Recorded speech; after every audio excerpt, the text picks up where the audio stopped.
permission to speak. Shadows hide you. I am listening. Our paths converge. So good to see you. Hail to you. Never lose hope. Here for a chat. I hear you. It has only begun. Fight on, friend.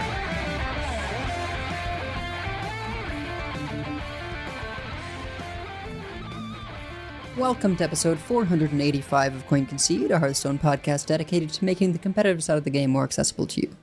It is Thursday, February 20th, 2025 in the evening. Coming to you from Nomagon, Ohio, it's me, Edelweiss. From North Rend, Massachusetts, we have WickedGood. Hi. From Teldrassil, California, we have Megasa. Hello. And all around the world, we have you, dear listeners. This week's episode is brought to you by our producers, Number Theory, Crash, Beef Squatch, David P., Walu, Jeremy T., Bottlecaps, Grumpy Monk, The Burger Club, Kirk Regan, Grizzly Bear, May, SSJ5 Goku, and NY Kiwi. And by our patrons of the week, Jolt C. and Samurai Flea. You can go to patreon.com/CoinConcede to get perks like thank you at the top of the show, early access to new episodes, one-on-one coaching sessions, and help support the show in the process.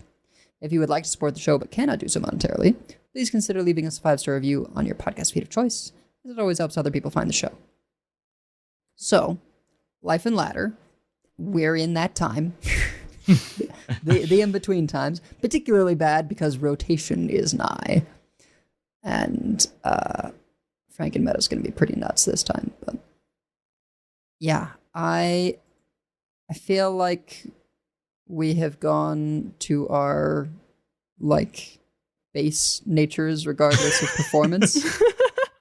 So I am playing the closest thing there is to Blood Death Knight, which isn't a thing, but basically I've been working on it, trying to figure out, okay, how can we have any hope against Zerg? And my answer, because initially I was doing rainbow stuff, and then I was like, this does not function. I need Corpse Explosion. I need Soul Stealer. So it's a Headless Horseman deck. The only spells are the 6-cost one that gives you 10 health and 2/5/5 taunts. Oh, Airlock Breach. Yes, Airlock Breach, Corpse Explosion. Thought about Threads. Threads is also 5 mana. As well as Corpse Explosion. So, but I'm running Magatha, so there's reason to not have too many spells. It just feels like you kind of need the card draw. And Magatha is good post-Kill Jaden. So, Kill Jaden has to be in the ETC because of the deck that Wicked is playing. And yeah, the idea is, do the Outlast things. It is a bummer not to have Quartzite Crusher just in there, but pretty good control tools. May need a little more lifesteal. Really good at destroying Protoss rogues for sure. And then, yeah, I'm just going to keep tinkering with it until I feel like it does decently against Terran Shaman and Zerg. But, yeah, I have had some horrendously long games, though. I had a 50-minute game that I probably shouldn't have played out against a priest that was doing the spam Arcanite Defense Crystal copies and get them back with... What's the 6-cost legendary Wicked? Oh, Raden. Not raise the... Raden. Is it Raden? Oh, Raden, not raise the past. Yeah, Raden, yeah. Oh, yeah, I mean, Raden, Rest in Peace, Amantul, Spellstone, those were all there. Yeah. And there were 2 points where I felt like, oh yeah, I forgot about that. One was the first time they used the Spellstone. Or, no, sorry, not the Spellstone. The first time I killed a Raden post Amantul. I forgot that they wouldn't just be getting Arcanite Defense Crystals, that they would be getting... one of the copies of Amantul. Oh, yeah. Plus all the BS that Amantul generates, too. Right. Yeah. I mean, that all came later. That all got played later. There were multiple turns where my opponent just had 3 Amantuls because I couldn't do anything about it. And it's not like they're killing me. So this game lasted 50 minutes. And I did ultimately lose because I got frozen out by Bob. Yeah, that'll Bob the villain. happen. Yep. And I admit, I knew they had Bob. I should have thought about it. But gosh, what a way to lose. Yeah. But he was rooting for you at least, so, you know. Yeah. So yeah, I'm back on my nonsense, and we'll see if it gets to a place where it is over 50%. But I am remarkably still hovering around the 1K mark. I don't know about you two. I'm like at, I don't know, 2,200. I dropped a bit because I decided I was trying to play Location Warlock, and that was working until it didn't. And I decided, okay, I'm just going to do the thing that I should do and play Zerg Death Knight. And I've discovered that I am extremely talented at shuffling infestors to the bottom of my deck. Like, I had multiple games where they were bottom 10, bottom 12, both of them, despite drawing with Nidus Worm. They just were shy. And I will tell you, there are a few things that feel worse than a Zerg DK mirror, where one person draws infestors and the other one doesn't, and that person is you. And it's just like, oh, cool. You've got a bunch of 6/6s, and I have a bunch of limp pool noodles that are not actually doing anything. And I have not even brought a knife to a gunfight. I brought like a plastic like butter knife to a gunfight. So I ended up just kind of regressing to the mean. And I would have played Control Priest if that was a thing, but Terran Warrior is a thing. And I did very poorly with my first couple games, and then I found a list that put an ETC in that has Kil'jaeden in it, because if you don't have Kil'jaeden available to you, you just lose the mirror, and it's not close. I do kind of hate those mirrors because they really come down to what can I eat with ham and what is Boom Boss blow up. It's very dependent on, can you draw your Boom Boss? Do they blow up your Boom Boss? Does your Boom Boss hit things that you care about hitting or not? But once I hit on a list, I went on a tear, and I only lost like one mirror. And my longest game was 20 minutes. And that was against a tempo Terran Shaman, by the way. Like, not even like the slow version, like the version with Growfins. I don't know why this took 15 turns for them to concede, but it sure did. And you know, I mean, they, to their credit, they kept building boards, and I was kind of struggling to not die for the first few turns, and I was kind of sitting at like 19 life for a lot of it, and I'm like, oh god, if they have a Bloodlust, I die. And they just never found a Bloodlust, and eventually I just kind of found enough things that they couldn't work their way through. But yeah, we had to see most of their deck in order to get there. But so I got to climb a bit. So the thing is that, and I hear this every time that I try to play a control deck, right? Like, oh, well, why don't you just play a tempo deck and you just climb faster? It's like, no, I won't, because I'll have a streak where I'll go like 8-1 with 20-minute games with the control deck, and I'll go 50-50 with the tempo deck. And even if the games are longer and potentially more exhausting, I'm still winning more, and then my number is going down. So that's all that I care about. If the games take longer but the number goes down, then it's going to go down more if I'm winning more games but just playing less games than if I'm playing more games but losing more of them. So I've just need to be me and stop trying to be a dirty aggro player and just be a gentleman. That was my lesson that I learned from this week.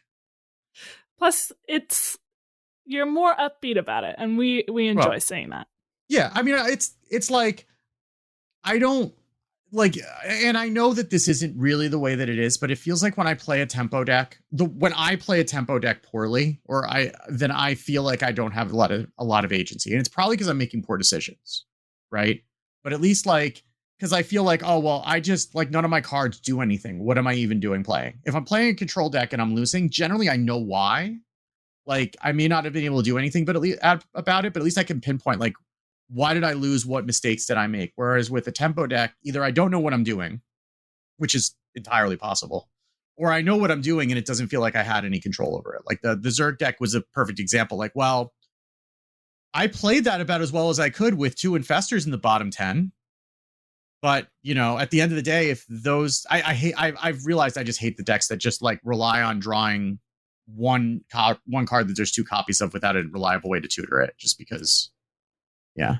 I will say, this is why my Zerg list does not run Zerglings. Like, you've got Spawning Pool, but not just the base Zergling.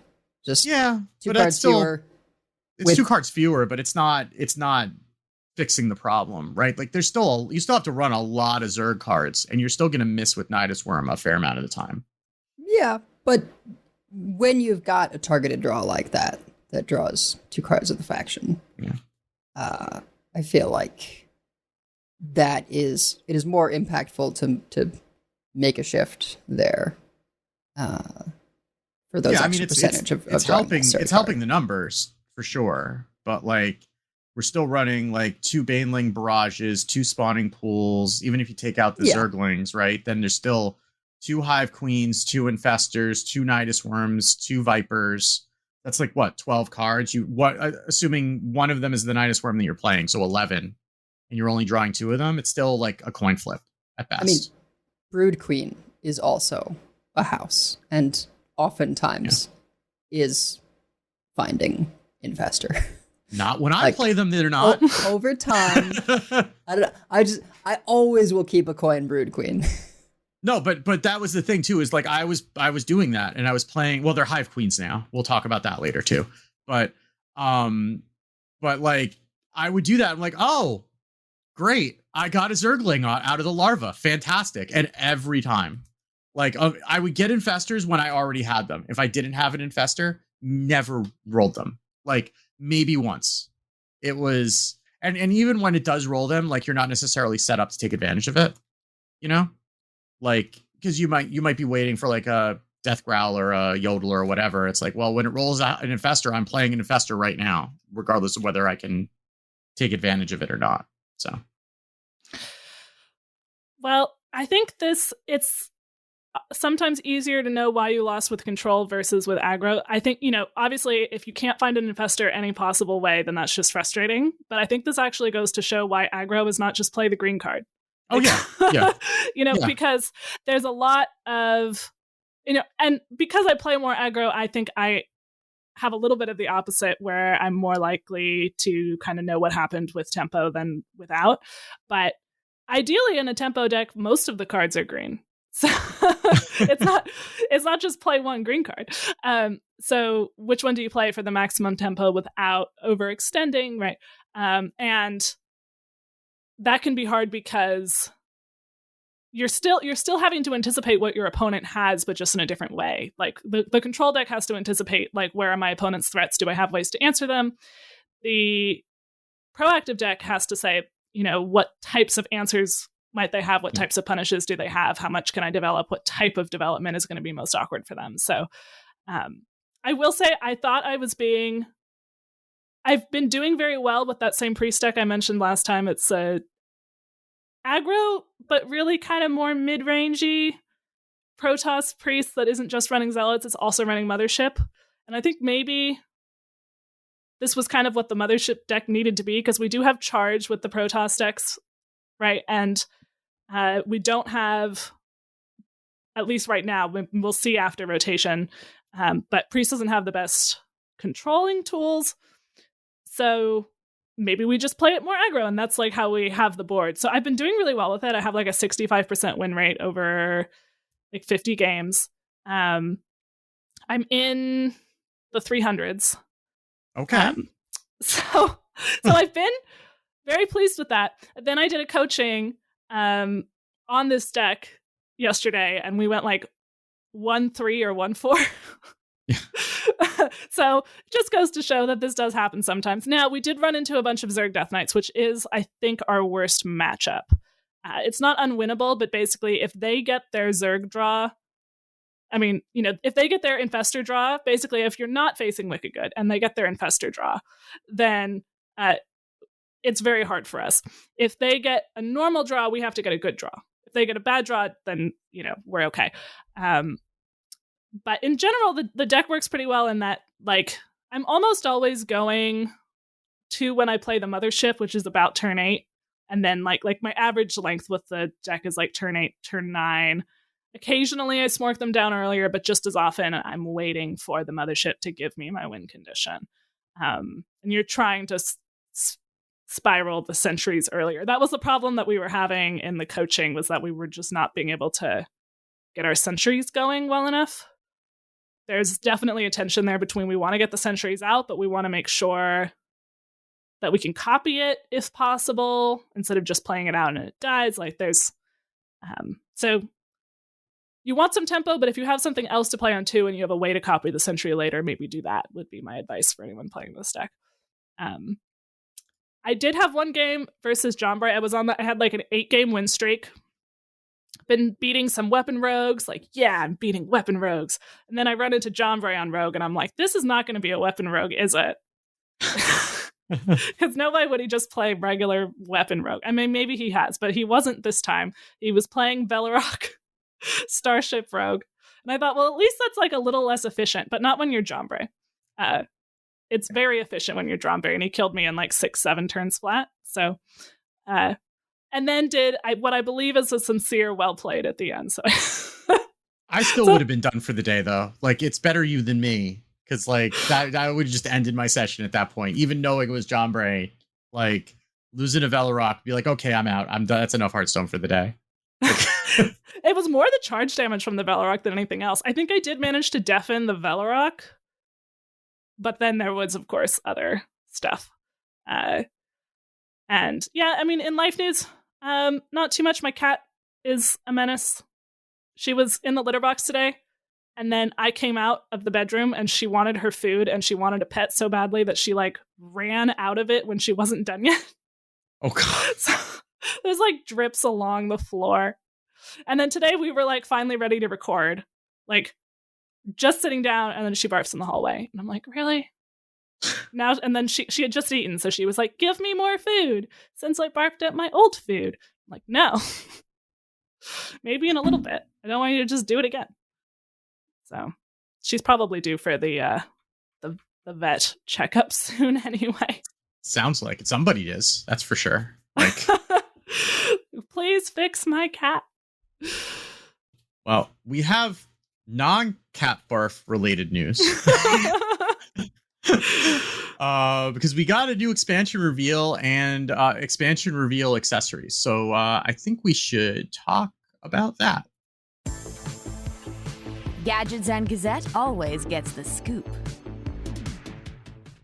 So we did get the announcement of Enter the Emerald Dream, which is the new expansion. We are going to talk about all of the cards and the mechanics and everything in Decksplanations.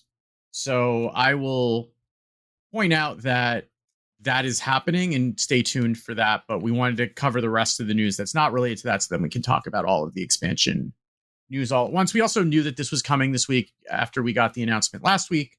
So this isn't a surprise, but this is something that we have been waiting for a while. And of course, it's the first set of a new year. So there's rotation and everything. That's always kind of the most exciting expansion of the year is when we get a new set and we get rotation. So a lot of stuff is going away. Not that the other ones aren't exciting, but this one just, it hits different. So you can go and pre-order the bundle in the shop right now. Once you've updated the client, there is a mega bundle with an $80, which is $80 for 80 packs, 10 golden packs, one signature Maloran the Waywatcher legendary card, and one golden legendary from the Emerald Dream. It is interesting that it's a specific signature this time and not a random signature. That's the first time that they've done that. And they're also going to give you 4 tavern tickets, which will be used for, you can use that for the pre-release Tavern Brawl, which will be coming back as we discussed last week. That also comes with a Ysera card back and a Ysera hero portrait. If you also can do the regular bundle, that's going to be 60 packs for $60 plus 2 random legendaries from Into the Emerald Dream and the Ysera card back. Now there is an extra bonus. If you are, shall we say, a large aquatic mammal, and you buy both of those bundles, the shop will offer you a third option for a bundle. You will only see this if you buy the first 2. And you have to wait 24 hours after you buy the first 2. And you wait 24 hours. So it's not going to just show that to you right after you spent the money. It's going to show it to you the next time you go into the shop, probably. But there's a third bundle that, and thanks to, I won't call the person in the Discord out by name, but they know who they are, who found this out for us. And Ridiculous Hack confirmed it. So this is going to be an additional bundle. I'm not sure how much it's another $60 USD or 6,000 runestones. That's going to have a diamond copy of Naralex Herald of the Flight, 1 random signature legendary card from Into the Emerald Dream, 10 more golden packs, and then 30 regular packs. So if you are inclined to spend 80 plus 60 is $200 total, then you will end up getting 170 regular packs, 20 golden packs, 3 random legendaries, or 2 random regular legendaries, 1 golden legendary, 1 random signature legendary, and the legendary, the signature Malorn the Waywatcher plus the hero portrait in that card back. So basically, you'll have the whole set for the pre-release brawl. Basically, The whole set plus some nice shiny premiums.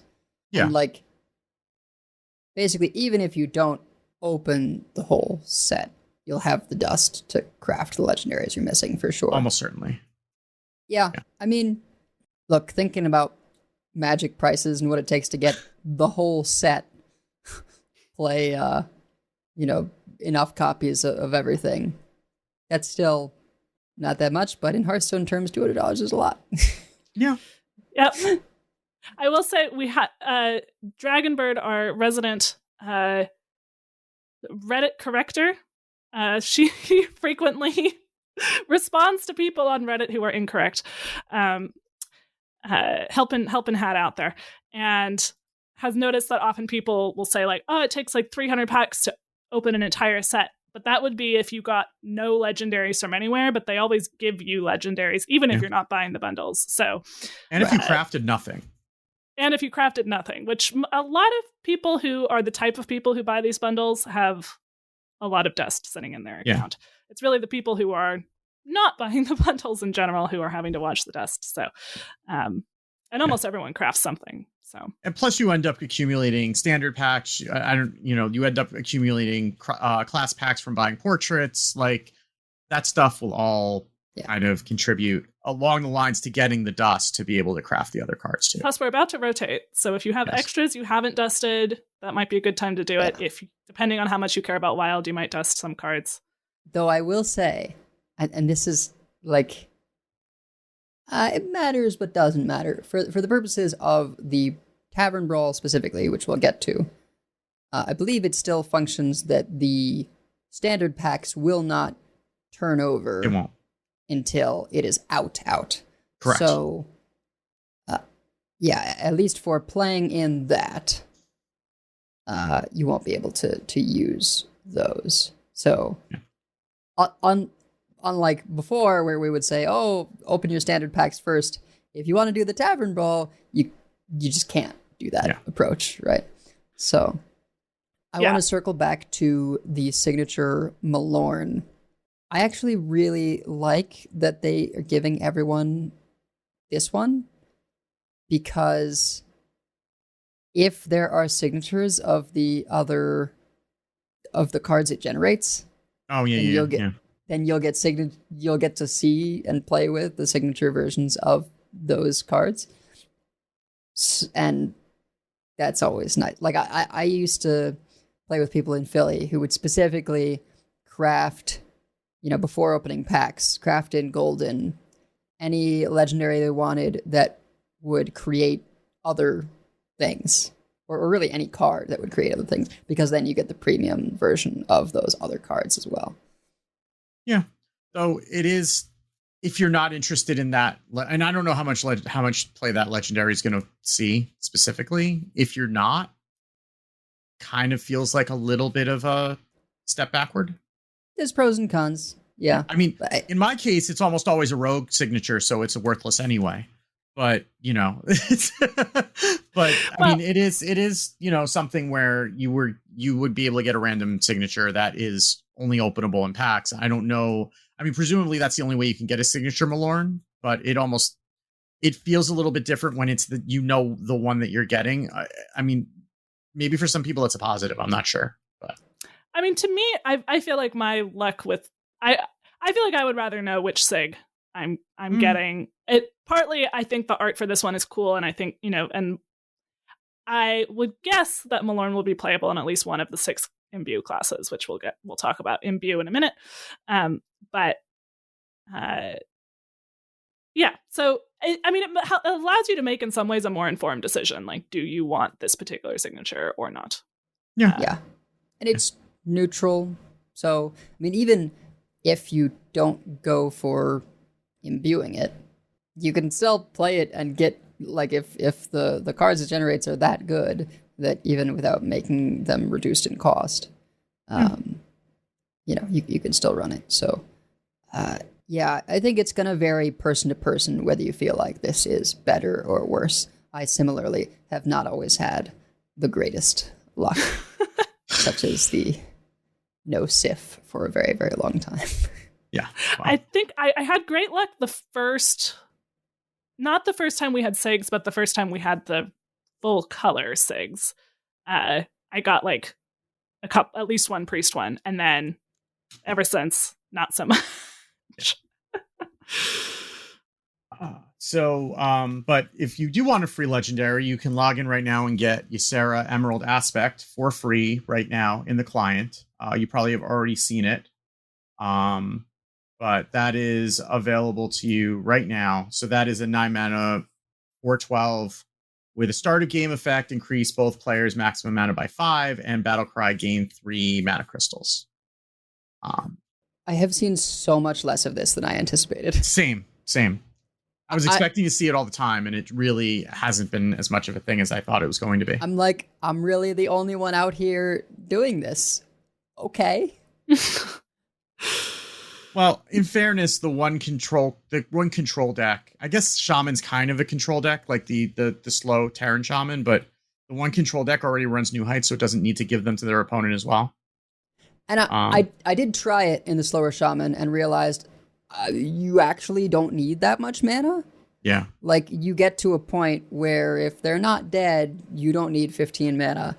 And there is certainly a mind game that I think will exist in deck building and stuff on ladder, where it's like, well, do I run Ysera? Because if my opponent has Ysera, I mean, I have Ysera. Yeah. Although, if you both have Ysera, it will go up to 20. But that's totally irrelevant. But that's for completely most. unnecessary, yeah. I mean, if you don't have ramp, then you're basically expecting that the game is going to go past turn 10, right? Because, like, if you're playing, the 3 mana crystals are full mana crystals, to be clear, but which is nice. You're paying 9 mana to get those 3 mana crystals. So, like, if you're doing that, then the game has already gone long. If you don't have ramp in your deck, meaning if you're not warrior or druid, and like, games go long, but they don't go that much longer. Like, I was looking at my longest games and they were like 15, 17 turns. But that was it, and that's as a warrior, right? Which expects to go long. But I mean, a lot of them were like 10, 12 turns. And like, so it doesn't really matter if you're not ramping. Like the 20 turn control mirrors, like, okay. But even then, by that point, you're not able to run the big mana stuff because you can't expect that you're going to get there like you can with Druid and Warrior.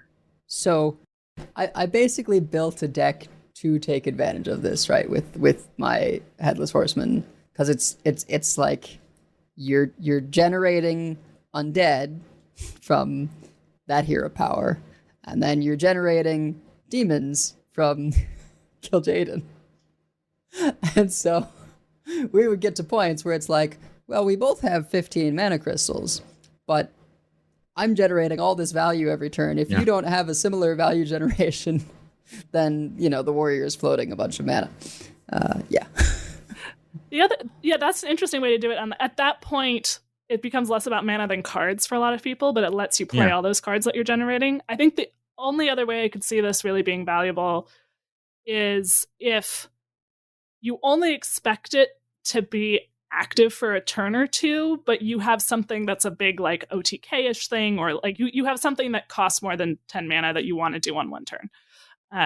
This would allow you to do that as theoretically any class. It also is better if you like combo it with Naralax, who we'll talk about, but he says your dragons cost 1. He's 7 mana. So you play him, then you play Ysera for 1 mana. On still 8 mana. You get 3 crystals back. You can play 3 more dragons. That feels better. Miniaturize was Whizbang, right? So that means Scoundrel is staying. Yep. So yeah, you Scoundrel, Naralax, Ysera. You're cooking. Oh God, why? This is gonna be. Why does Rogue ruin everything? Who has the value to play a bunch of or a bunch of. Hey, and then you can play Sonya. You can get copies of all those 1 mana dragons.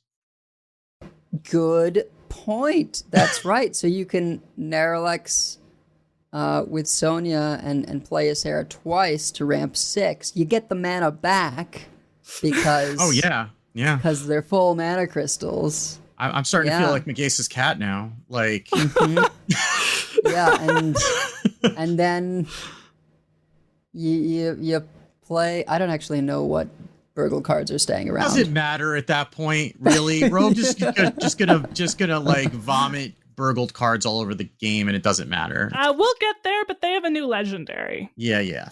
That's Anyway, that I feel like is impressive because I feel like both of you are gonna have equal feelings about it. But we will get there. So you can get Ysera Emerald Aspect now, although you can't do the Naralax thing quite yet. Yeah, so that's gonna pop. Ysera's gonna pop up when you log in, or will have. The thing you could miss if you're not paying attention is they're also have added 2 copies of Creature of Madness that you have to go into the shop to claim. It's a free claim. You just go click on the free button, and then it'll ask you if you're sure. If you're sure you want the free thing, and then you will have them. And this is 2 mana 1/2 with Battlecry. Discover a 3-cost minion with a Dark Gift. Dark Gift is one of the new mechanics from the set. They're giving us a chance to experience that ahead of time. We'll talk about that when we get into Decksplanations, but that's something. Make sure to go into the shop and claim that. I'm sure they will figure out some other way to give it to you if you miss it, but let's not take chances and let's just do that now. The pre-release Tavern Brawl and community events will be returning for the set. The theory crafting stream will be on March 13th. Mark your calendars for that. And then there will be community days from March 18th through 22nd, where you can watch streamers to, who will be probably they'll be streaming the pre-release Tavern Brawl, because that's also going to start on the 18th. So you'll be able to watch them playing in the pre-release Tavern Brawl most likely. And then you'll be able to earn packs through watching. That's always a good event to support your local Hearthstone streamer. And the Tavern Brawl will be running, the pre-release Tavern Brawl will be running from March 18th to March 25th. I'll have more details about those in the coming weeks as they get closer, but mark your calendars now. So the pre-purchase is there, and then that's all the information that they had about that for the patch. But we have other things in the patch. So we did mention the in-game event. We mentioned that last week. That will be starting on March 4th and running through March 25th. The Raptor Herald has been revealed. If we remember last week, we said that it was just kind of a blank text box. So it is a 3-mana 4/2 with Battlecry, discover a beast with a Dark Gift. So again, that's the new set mechanic. So that's another way to experience the set mechanic in Standard prior to the new set coming out. We also have a fairly significant update, mid-season update to Battlegrounds. So first of all, anomalies are back. So there are 21 new anomalies plus some returning ones and some that are duos only. So they won't appear in every game, but they're going to be more likely to appear in the first 2 weeks of the patch. And the tier 7 anomaly has also returned with an increased appearance rate. There's a list of all the anomalies that you can go see in the patch notes. There are also 3 new heroes who are StarCraft heroes. We have Kerrigan, we have Raynor, and we have Artanis. And Kerrigan is a lot. I actually played this last night, and it took me a minute to figure out what the hell was going on. So Kerrigan has a hero power that starts off as spawning pool that says unlock tier 2 Zerg, cost 1 less each turn, and passive, start the game with a 2/2 larva. So kind of like Curator, you start with a 2/2 larva on the board, and every turn it will mutate into a different Zerg. And so at first you only have the 3 tier 1s, which are Zergling, which is they all start as 2/2, and they can improve their stats different ways. So Zergling, at start of combat, it summons a copy. It's not a permanent copy because it's start of combat, so that copy goes away at the end of combat. There's Roach, which at the end of your turn, it'll gain health equal to your tier. And there's Hydralisk. Oh, then the Roach has Taunt. And then there's Hydralisk, who has Wind Fury, and whenever it attacks, permanently gains attack equal to your tier. Then you can also pay gold, which decreases each turn, to upgrade Spawning Pool to Evolution Chamber, and that unlocks tier 2 Zerg, which are Baneling, which is a 2/2 with Death Rattle, deal damage equal to this minion's attack to a random enemy minion. Mutalisk, which is whenever this attacks and kills a minion, gain +4/+4 permanently. And Lurker, which has Stealth and Avenge 2, gain +1/+1 permanently. And then you can also upgrade it a second time to Ultralisk Cavern to tier 3, where you can get Viper, which is venomous and immune while attacking, Infestor, which says after you play a minion, give all your minions +1/+1, and Ultralisk, which is also damages adjacent minion, and at start of combat, you double that minion stats. That's just Kerrigan. They put RTS in PGs. That's what they did. Yeah, and you need to have you need to have good APM in order to figure out what the hell's going on, I guess. So Raynor is a little bit simpler. So he starts off with a 2/2 battle cruiser that adds an upgrade to the tavern whenever it's refreshed. So the upgrades are a special pool of spells that upgrade your battle cruiser with additional stats and effects. They have a range of tavern tiers and costs and can be bought for the cavern, but don't count as tavern spells. You can get each upgrade as many times as you want, except for 4 that you can only get once. And you can go look at the library. We're not reading all of those out because I'm already tired after reading Kerrigan. Yeah. But yeah. And then there's also Artanis. Artanis, he has a passive hero power called Warp Gate that says at the start of the game, choose from 2 Protoss minions to get after you buy 16 cards. So you can get a Colossus that whenever it's a 6/12, whenever it attacks, deal 1 damage to the target's neighbors. That upgrades when you spend gold. It has a Carrier, which is a 12/4, the Venge Force, summon a 3/3 Interceptor that attacks immediately, then improve this permanently. Immortal, which is an 8/8, start a combat, gain the stats of adjacent minions. Void Ray, 7/1 Divine Shield, whenever a friendly minion attacks, give it and this minion +5 attack permanently. And Mothership, which is a 6/8 Avenge 5, get a random Protoss minions, which will give any of the other Artanis minions. So if that is interesting to you, then go play that. There are also minion pool changes We're not going to go through that. We've already talked about Battlegrounds more than we often do on this podcast, but that seems significant. And also the StarCraft cosmetics on the Battlegrounds pass are now available for you to claim if you have progressed the Tavern pass or the Battlegrounds pass far enough to do that.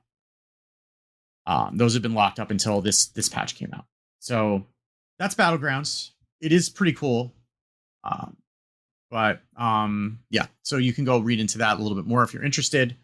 Also they made another tweak to Battlegrounds. This is also important. They've tweaked the combat speed. So when there's going to be a very long battle, it'll actually accelerate the middle of the combat. So it'll start like the attacks will start getting faster and faster and go up to like 2x. I don't know if it's actually 2x, but something like a 2x. And then it'll slow down at the end for a dramatic finish, which means that you're not at a significant disadvantage if you're playing something like Beasts, where there's a lot of death rattles and you're waiting for all the things to resolve every turn. And then you're ending up with like 45 seconds when everybody else has a minute and a half in the later game. And it also is more interesting to watch when it goes faster. Speaking as someone who listens to audiobooks on 1.5 speed. So, yeah, so that's something to look out for if you're playing Battlegrounds. There's also an arena rotation because there's a new major patch. So the arena pool will be adjusted. So the following sets make up the card pool: Festival of Legends, Titans, Showdown in the Badlands, Whizbang's Workshop, Perils in Paradise, Great Dark Beyond, and Wayward Probe, Raptor Herald, and Creature of Madness. So Wayward Probe is the card that was added to Arena for the last set. Raptor Herald and Creature of Madness are the 2 Dark Gift cards, so you'll be able to get a taste of that in Arena. This is just standard in Arena, by the way. That's what those sets are. So you can go draft standard in Arena. There are some a number of bug fixes and game improvements. We are not going to cover all of them, but the significant ones. One major thing to be aware of is that they have updated the recommended device specs for mobile. So if you are playing on a mobile device with 4 gig of RAM or less, you are advised to turn off the high quality mode in settings downloads, which will disable all voice lines, including those from hero skins. That's something, the game just gets bigger. It has to keep more memory. This is going to be older phones for the most part that are going to have 4 gigs or less of RAM, but just something to be aware. If you're seeing performance issues, that's something you can try. It's going to be a little bit less of an experience, but then just play music in the background and turn the sound off and, play that way. Most of the people who play on mobile don't hear the sounds anyway, unless you're a Blister guy, I guess. So they fixed a bug where multiple carriers effects could trigger at the same time, resulting in the second one not summoning all their interceptors, even if the first one's interceptors are functionally dead. So you will get as many interceptors as you are entitled to if you have more than one carrier on board. This sounds like a priest problem. This is something that actually came up in my priest coaching, and it did win us the game that we won. They had a big board. They were also a DK. We said, as long as one of these 8 interceptors goes face, then we win. And there were less than 8. That 6-1 went base or something. The other ones had died to make room for it because they only have 1 health, so they hit something else, they die. Yeah. They also fixed a bug where summoning Ragnari Scout with a discover effect like Eternal Servitude would result in Scout immediately getting a copy of itself, which sounds like a bank error in your favor for sure. So,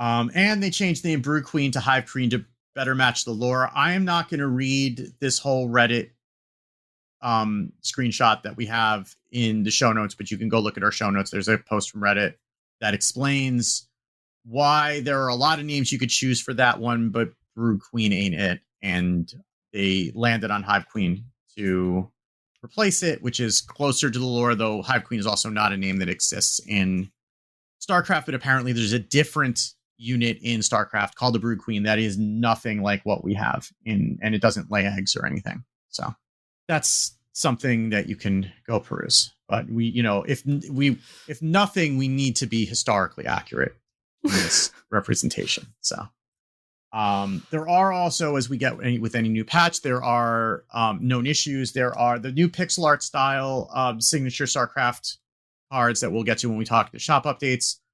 Don't glow green when playable. So do pay attention to your active mana, and if you bought those, you want to be keeping an eye. Those may be playable even if they don't look like it. And that should be fixed with the expansion patch. Yes. The Tavern Brawl is currently Battle of the Bands, and it currently only allows cards from Dark Moon Fair. So if you want to do a pre-release brawl with Dark Moon Fair, now's your time. But this will be fixed in a hot fix before this brawl ends. So by the time you're listening to this, it may already be fixed. What's it supposed to be? I think it's just supposed to be anything, but it's only allowing cards from that one expansion. That's right very different. I was confused. Like I don't usually go in for brawls, but I was going to get rid of the notification thing and checked in, and I was like, oh, this actually seems interesting. And I go look at the card library, and I'm like, what? Yes. Excuse me?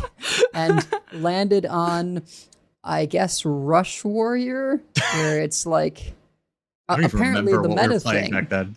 Yeah. The meta thing is to do the Corrupt Draw Rush card, Crab Rider, and the 1/3 Warrior Rush thing that gives you 2 riders on a death rattle. That here rush. For a good time, not for a long time. I don't remember what the card is, but I remember the voice line. That one. Yeah. And then the 4th card is Parade something. The one that gives like plus attack. Plus 2 attack to rushers. Yeah. Parade Leader. So, and then I went one deeper and was like, hey, if people are going to be drawing with this 1 cost, corrupt thing that draws a rush minion, I'll just put ETC, who was you deal 2 damage whenever you attack with a rush minion to their face. Oh, that ETC, yeah, Rock God or whatever. Yeah. And no one else has that because it's a legendary from Dark Moon Fair.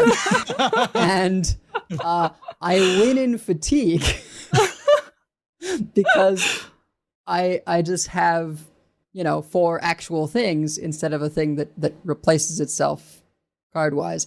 So what would consistently happen is they would ban ETC because they're like, well, I don't have that. It must be good. It must be scary. And then I have Parade Leader, Crab Rider, and the Here for a Good Time thing. And they have, no Parade Leader if I'm able to ban that. Otherwise, no Crab Rider. Yeah. And then I don't know if there was literally nothing else to play. But I auto won those mirrors in fatigue. I have to try usually that. They would figure it out and leave.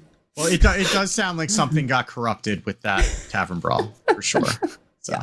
I actually own that card because I played Rush Warrior back around that time. So yeah. So also Ysera Emerald Aspect, which is the new card that we just got gifted with the new expansion, with the new patch, takes damage from Ysera Awakens, and it should not because its name is Ysera.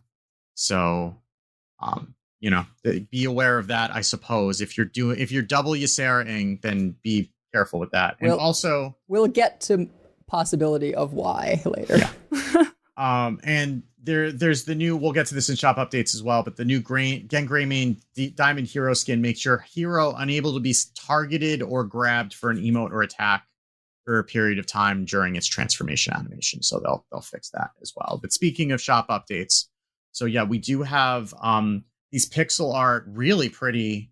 And when I say pixel art, I don't mean 8-bit. Like, these are not 8-bit pixel art. This is like the more of like King's Quest 6 style pixel art, where it's like a whole like not tapestry. I'm trying to think of what the like mosaic type of thing, but really intricate pixel art. So there's a set of 3 of them: SCV, Void Ray, and Zergling. This is 2,500 runestones or $25 USD for 2 copies of each. That's probably that's one of the It's not one of the first times that we've gotten non-legendary signatures, but that's kind of on par with the Starship pieces, but much prettier. And cheaper than the Starship pieces were. And cheaper than Starship pieces and more generally useful because they go across multiple classes. So there is a diamond copy of Talgath. If you've forgotten what Talgath is, it's the rogue legendary that's a 3-mana 3/3 that says undamaged enemy minions take double damage and combo get a backstab. If you are Jay Alexander, I suppose, or a roguic joyer on that level, maybe you will be interested in that. Otherwise, I've seen this played when it's generated for Amanthul. I don't know when else I've really seen that, but maybe after rotation it'll be a little bit more popular. But in other news, in more interesting news, you can just buy 2 Great Dark Beyond legendaries for $8 USD, which is a pretty decent deal if you need some legendaries from the set, because you're probably going to pay at least that much opening packs trying to hit those legendaries if it's like roughly 1 every 20 packs. So if you just want to get 2 legendaries that you don't already have, because there's still going to be duplicate protection applied, hey, go spend $8. You can get 2 legendaries. You can also, for the first time, buy signature cards with gold. You can buy a random Perils in Paradise signature legendary or a random Whizbang signature legendary for 5,000 gold in the shop. So if you have a lot of gold to sink and you've already set on packs for the next expansion, you can go try to get a signature that you want. But it is a cool way to actually use your gold for something like that, which is nice. If you would prefer to buy signatures but spend real dollars for them, or runestones, I guess, are not real dollars, but they're Disney dollars for Blizzard, I guess. Blizzny dollars. They're Blizzny dollars. I did it. Okay. We did it. That only took a year. I'm disappointed it took me this long. Nobody knows what Disney dollars are either, because I'm the only one old enough to remember those. But anyway, so you can get a golden signature Great Dark Beyond bundle with 2 signature cards from Great Dark Beyond, 2 random signature cards from Great Dark Beyond, and 5 golden Great Dark Beyond packs for 5,000 runestones or $50 USD. You can also get a pack with 7 regular packs and 1 signature for 2,500 runestones or $25 USD, which is a better price than we've seen on random signatures. So, we'll take that. Any improvement there is good. The aforementioned Gen Greymane bundle, that's a warrior diamond portrait that transforms from a human into a worgen, as Gen Greymane does, because he is a worgen. That's 2,500 runestones or $25 USD. That comes with the portrait. 3, I believe these are golden warrior packs. I'm not sure. And 2 golden standard packs. It's plus 20% value because you can always just go into the collection and buy it for $25 by itself, but it comes with the packs. Also, but wait, there's more. You can get if you're just interested in regular bundles, you can get a Vanessa Van Cleef rogue portrait with card back and 5 rogue portraits for 1,500 runestones or $15 USD. It's so good. New best rogue skin. If it wasn't rogue, I would be tempted. It's real good. And you can also get a Scourge Lord Godfrey bundle for Warlock for 1,000 runestones or $10 USD. Those both come with 5 class packs as well. There is a Return to the Badlands bundle with the Bandit Edwin Van Cleef and the Arano with finger guns. I don't remember what the name of it is, but it's got finger guns. You'll know it when you see it. That's 2,000 runestones or $20 USD for just the 2 portraits. And then with gold, you can buy the original N'Zoth, which is excellent and very good for testing out the bass on your speakers. For 1,500 gold or $10, which comes with a card back. You can get Queen Azara for Mage, the original Queen Azara, for 1,500 gold or $10, also with a card back. And you can also get Sanguine Sylvanas for I believe that should be 1,000 gold or $7 USD, which is a very good Hunter portrait as well. So. That is one of my favorites, if not my favorite Hunter portrait. So, yeah. And I missed the original N'Zoth, so I will probably get that.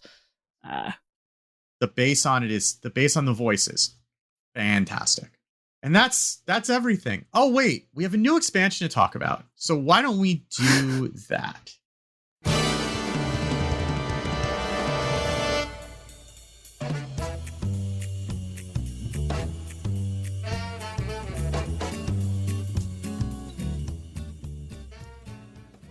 All right, so the new expansion, as we know, is Into the Emerald Dream. And so far, we've gotten kind of a strange smattering of cards revealed. They should, after this week, I believe, go into more of a normal cadence of like neutrals and then class by class. But this week has been a little bit of everything. So there might be some cards that we end up having to circle back to a little bit later once we have more context for them. We are recording this on Thursday, February 20th, but we will talk about cards revealed on the 21st as well. And of course, we're doing this off air until those cards are revealed.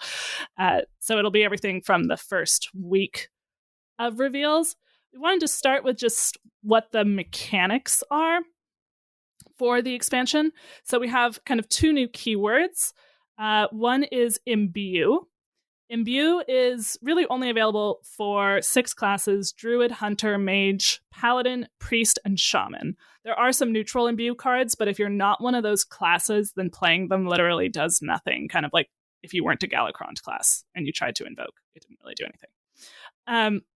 So what Imbue does, if you are one of those 6 classes, the first time you play a card with the Imbue keyword, you get a class-specific hero power. And every subsequent time you play a card with the Imbue keyword, all the numbers in your hero power upgrade. And if you're not one of those classes, then it does nothing. One thing to note, someone pointed this out in the Discord, so I confirmed with Hat. When you first get the new Imbue hero power, just like whenever you get a new hero power, it refreshes your hero power. But when you upgrade it later, it will not refresh it. It's just upgraded. It's not new. So that was something I got clarification on. So far, we only know 2 hero powers because they'll reveal the other ones when they give the rest of the class cards for them. So Hunter, the Imbue hero power is give a random beast in your hand +1 attack. It costs 1 less. So then the next time you imbue, it'll be give the beast +2 attack and it costs 2 less. And then the next time +3 attack and costs 3 less, etc. And Shamans says transform a friendly minion into a random one that costs 1 more. And when you upgrade it, it'll cost 2 more, cost 3 more, etc. There's no like theoretical limit to those. You just, however many Imbue cards you can get and play. So we have the most information about Hunter here so far. We'll talk a little bit about Hunter. But first, I just wanted to preview kind of what the other new keyword is, which is Dark Gift. Before we do that, just one other thing to point out. It will replace any hero power you have. So like if you go Exarch Niall, it's going to replace that. So do be aware of that in deck building. Again, it's probably not that big of a deal. I mean, we're already running Niall with the Zerg here with Kerrigan, and like you kind of get a sense of when you want to do what, but Imbue is going to be not just one card, right? So if you're doing Niall things, you may not want to do Imbue things in the same deck. You do want to be aware of that, particularly with there's going to be a little bit of a non-bow with the Imbue classes and the StarCraft cards is what I'm trying to say. And probably by design. Yeah.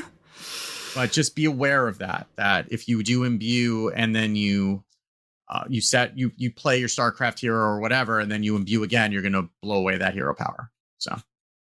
So you would be in the situation where you can't play any of your Imbue cards if you wanted to keep the old hero power. And I'm not actually positive whether it resets. I would assume it does, but I don't actually know. Yeah. We will find that out for you, listener. You probably don't want to build your deck in a way that you find out. That's kind of what I'm saying. Yeah, I would agree with that. So, and the Imbue is for, again, Druid, Hunter, Mage, Paladin, Priest, and Shaman. So the lore thing here is that these are the classes that are helping Ysera and the sort of good druids of the Emerald Dream fight off the corruption. We have the beautiful Emerald Dream that, grants magic to the elves, if I remember my lore correctly, but it's being corrupted by Xavius, the demon. So And 5 classes have been corrupted / were already corrupted because, Warlock, Death Knight. So those classes have cards that synergize with Dark Gift, although Dark Gifts can be used by any class, like the neutral Dark Gift cards can be used by any class. So the Dark Gift classes, though, that synergize with it are Death Knight, Demon Hunter, Rogue, Warlock, and Warrior. And Dark Gifts are a pool of 10 effects that are added to certain minion discover options. So if you have a card that says discover a minion and give it a Dark Gift, then when you discover, each minion option in that UI has a Dark Gift attached to it on like the banner below it. And it's not like you discover them separately. On the discover options, there's a random Dark Gift already applied to that minion. And it does make sure not to apply something that like really, really doesn't work. Like one of them says, this minion's battle cries trigger twice, and that is only on minions with battle cries, because otherwise that would be very pointless. So the 10 effects, they are charge. These are all things that are granted to the minions, so the minion could have charge. Or +4/+5, place this card on top of your deck. Or cost 2 less, but has -2 attack, which is only offered on minions who have 3 or more attack normally. Or when you play this minion, summon a 2/2 copy of it. This minion's battle cries trigger twice, only offered on minions with battle cries. +2/+2 and elusive. +3 attack and lifesteal. +4 health and taunt. Reborn, and that minion with Reborn is reborn with full health and enchantments, which is kind of interesting. And Divine Shield plus Wind Fury on the same one. So, we have a list of that in our images only in the Discord, or you can find them on the pre-release brawl, because it'll be hard to remember all of them until we've had a lot of time playing with them. But again, you can play with them now with those 2 minions that you can claim in the shop, as well as once we get the Raptors with the Raptor event, that will also have them. I tried it out a little bit. Figured easy enough to just throw it in a Terran Shaman. And it can be pretty nutty. Like in case of the one we already have access to, 2-mana 1/2, obviously not very good. But like one time I got, so it's discover a 3-drop, and the 3-drop had the +4/+4, put it on top of your deck or something. And I basically had a 3-mana 7/7. It was pretty silly. And like one of the ones that they have as an example is Treacherous Tormentor, which is a neutral 4-mana 5/4 demon. Battlecry, discover a legendary minion with a Dark Gift. Yeah, that's kind of gross, especially because Discover is going to be limited to your class. There are going to be some classes where this is considerably better than others. Well, and there's going to be some legendaries where if you hit elusive or something, it's just wild. Yeah. Yeah. Like what? Like like that warrior one that after it attacks, you get to attack again if you give that charge. Or, I mean, I think we're gonna get to Goldrin for Hunter later, but giving Goldrin charge, that's a good time. Yeah, that'll be a little bit harder because that's not a Dark Gift class. So you're having to run the neutrals. You could still run Treacherous Tormentor in any deck, but you're not going to be getting whatever Dark Gift synergies we're going to be getting as opposed to the actual Dark Gift classes. Do you need Dark Gift synergies? I don't know. It seems just good. I mean, it's still random, right? So, like, you're going to low roll. And, like, I don't know how often on average you're going to low roll. Yeah, but, like, sometimes the low roll is, oh no, I picked the one that has Divine Shield and Wind Fury. Like, my impression was that sometimes I got a bad minion pool, but, like, even the worst pick was not that bad. And sometimes you can get totally like game breaking things.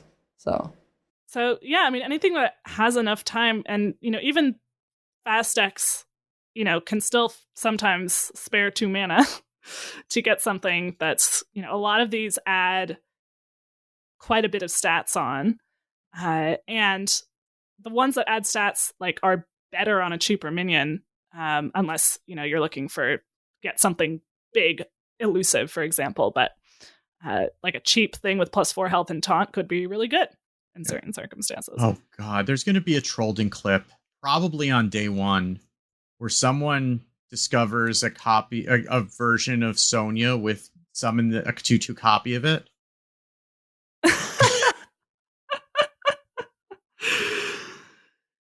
I mean, my brain at this point has been so broken that I just go to what's the worst possible thing that Rogue can do to piss me off and then figure that that's plausible. And that's plausible. That's a thing that can happen. Enjoy.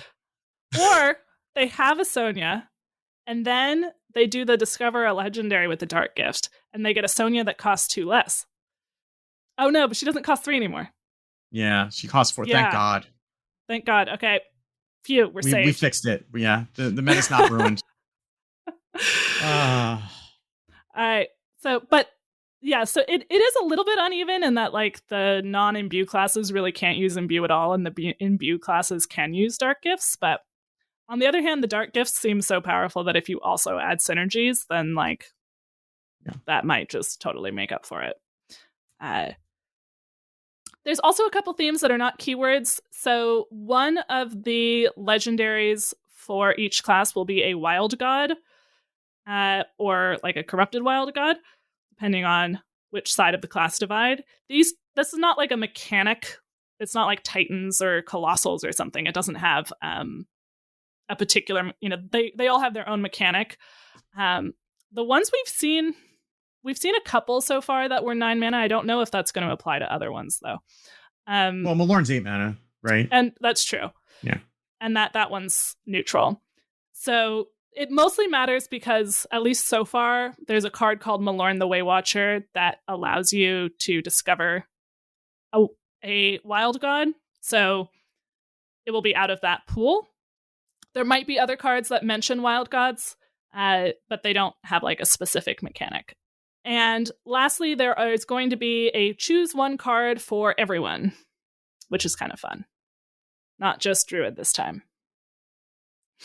I suppose it's like Druids of the Emerald Dream. We have to give everybody a little bit of Druid, Today we're all Druids. Including, as we mentioned when talking about Ysera, they gave everyone a little ramp.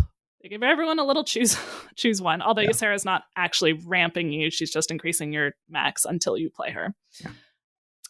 But yeah, I suppose we can start by... We were talking some about Dark Gifts, so we can talk about some of the cards we've seen that mention Dark Gift here. I think you mentioned Treacherous Tormentor. Yeah. Which is... Oh, God. Yeah, Treacherous Tormentor discovers the legendary. And right. Then that was in the reveal along with Dark Rider, which is a 1/1 demon, a 1 mana 1/1 demon for warrior that says Battlecry, if you're holding a dragon, discover a dragon with a dark gift. So dragons are also kind of a theme. There's a lot of dragons in the set. It's a Ysera set. There's a lot of dragons. So, Zarimi enjoyers rejoice. But yeah, there's going to be a bunch of dragons. We'll get to that. Yeah. Yeah, there are lots of dragons and not just for priests. Yeah. So Dark Rider is that's something. So if you're holding a dragon, you get a dark gift. And then there is then there's the legendary, which is Nightmare Lord Xavius. Is it Xavius or Xavius? I don't know. I don't know World of Warcraft. I'm sorry. Just don't call him late for dinner. I'm going to call him Xavius. We're just going to go with that. So he's until we get another rap from Leo giving all the ways to pronounce. Are you just baiting him at this point? Or are you just like trying to get him to follow it up? Okay. He baited us with actually, on the other hand, though, he'll probably do it with like incorrect pronunciations just to get us to say it wrong on the show. Just to get me to say it wrong. Yeah. Yeah. Yeah. So just us specifically. He'll send it only to us. Yeah, probably.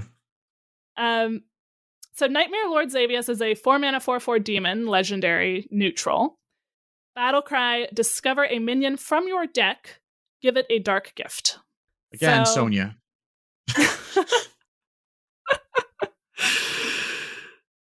You don't control the dark gifts, But presumably you put all the minions in your deck for a reason, so you're not, you're going to get good minions. Well, and if you have not a ton of minions, but like, very specific ones that would be really good to hit.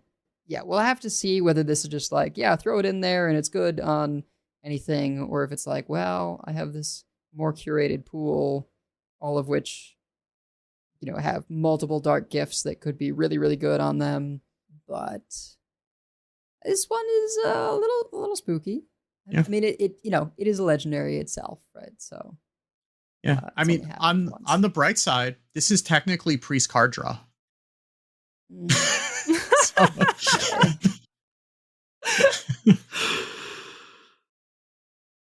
I'm honestly, that would be flavor wise. So like priest is on the good side this time. We've got dragons. We're fighting but we also just have Xavius in the deck. Would track.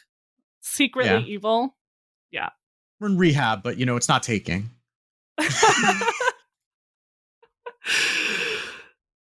So that's kind of what we have. Mostly with the Dark Gift. I will call out, we have one neutral that's revealed at the same time as Xavius. 3-mana, 2/4 demon, Blood Thistle Illusionist. Battlecry, summon a copy of this. One secretly dies when it takes damage. That seems like it might be something that is good with multiple Dark Gifts. Like it'll summon 2 copies if you get the Battlecry thing, or both of the copies will have increased stats. Yeah. Or Divine Shield. That seems pretty good for something like that. Right. Yeah, I mean, you're basically like reverb, but it's just hitting this minion, right? Or like what was the rogue mage legendary from Scholomance? The 5-drop that summoned, like, you discovered 2 minions and like one of them would die. Jandis Barov. Yeah. So yeah, it's kind of a smaller Jandis Barov. If there ends up being some way to like hand buff demons. I mean, or just hand buff in general, right? Or just hand buff in general. Like, we still have, like, all of the Grunter Hunter stuff, right? Like, that's all staying. Like, we still have Cup of Muscle. We still have Reserved Spot. All the other things that we're using to, like, buff minions in our hand. So that's all there. So you could make 2 big ones and, then they still do the same amount of attack if they don't die. So. Yeah. And, of course, anything that copies itself. One of them dies when it takes damage, but they don't know which one. So, yeah. God forbid we get something that gives things spell damage again. I mean, I guess if you shutter block this, just how many of them die when they take damage? I assume all but one or just one? I think all but one. I think you're summoning a... I guess I don't know. It's an interesting question. My inclination would be that only one of them would be considered the original. I would too, but I wouldn't be... Well, I mean, and that also might be the way that it's intended, and we'll see how it actually behaves when it gets into the client, because I don't know if they've tested that specific scenario or not, but maybe they will be after... I know that some folks on the dev team listen, so they might... If they haven't tested it, they might be testing it right now, or will be testing it in the Tavern Brawl, one or the other. I guess there's a world where it resolves all of the summon a copy of this, but then each time it says what.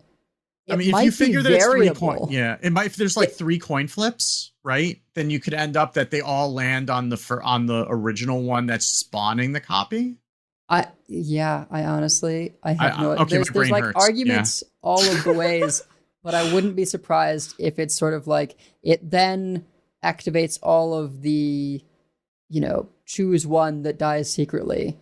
And if there's any overlap, right, then you sort of win out on having an extra full-bodied copy because the same minion got 2 of the dies secretly tags. Yeah. I don't know. It's probably not worth doing. So. Yeah, there's probably just 2 I mean, it might come up if you have the Battlecries trigger twice Dark Gift on it. we're probably not shutter blocking this. Sure. Yeah, that seems right. I mean, I'm being silly, but like there are people who will, do the science on those sorts of things. I think it's also worth mentioning that we're seeing the first like Dark Gift synergy card in Overgrown Horror, which is a 5 mana minion for Warlock. It's a 5 mana 4/6 with Taunt with Battlecry. Reduce the cost of minions in your hand with Dark Gifts by 2. So you may not need the synergy, but you sure would like it if you're going in on Dark Gifts. I don't know if we're really going in on Dark Gifts or if we're just, playing them. But I guess if you're playing enough of them, then you may as well play something like this. It's also a reasonable taunt on its own. I mean, 5 mana 4/6 is a little undercosted, but not by that much. If you have a curated minion pool, maybe you care, like, and you're in Warlock.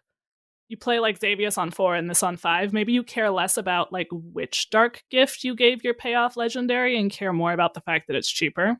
Yeah. Like, we don't know exactly what Warlock's getting so far, but that might be a possibility. Well, maybe let's talk about Imbue, and then we'll come back to some random cards into Dragons here. So some of the cards that we have with Imbue, and we are kind of like shifting around between different things that we're looking at. Okay. So we have a few neutrals here that imbue. So for example, this card just seems, anyone who's imbuing, I feel like we're probably playing this. Flutterwing Guardian, 4 mana 4/4 with Taunt and Divine Shield. Battlecry, imbue your hero power. Just like Taunt and Divine Shield.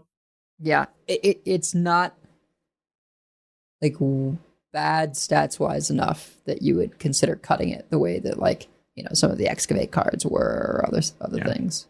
But also it just doesn't, it literally does nothing immediately by itself, right? Like you have to have additional mana to be able to take advantage of it. Well, but it has Taunt and Divine Shield. Well, I mean, that's why it has Taunt and Divine Shield is what I'm saying. The actual, like the imbue keyword, it's future value, but it doesn't affect the board immediately. It doesn't do anything immediately other than just upgrade the hero power, but then you still need to pay for the hero power to get any value out of it. Well, that's why I compare to Excavate, right? Excavate doesn't do anything immediate, but gives you extra value. Right. In which case, Bitterbloom Knight is an upgrade from Kobold Miner.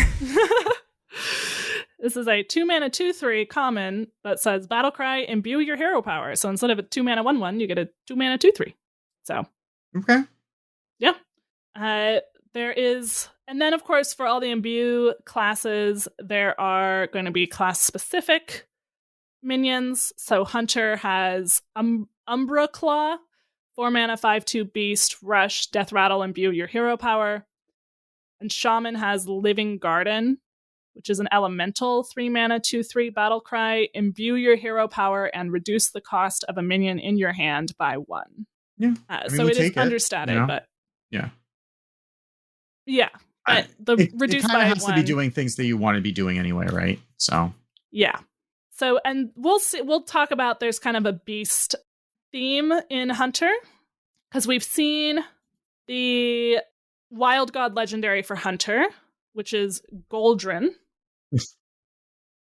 Goldrin is a 9 mana 9/9 beast with rush.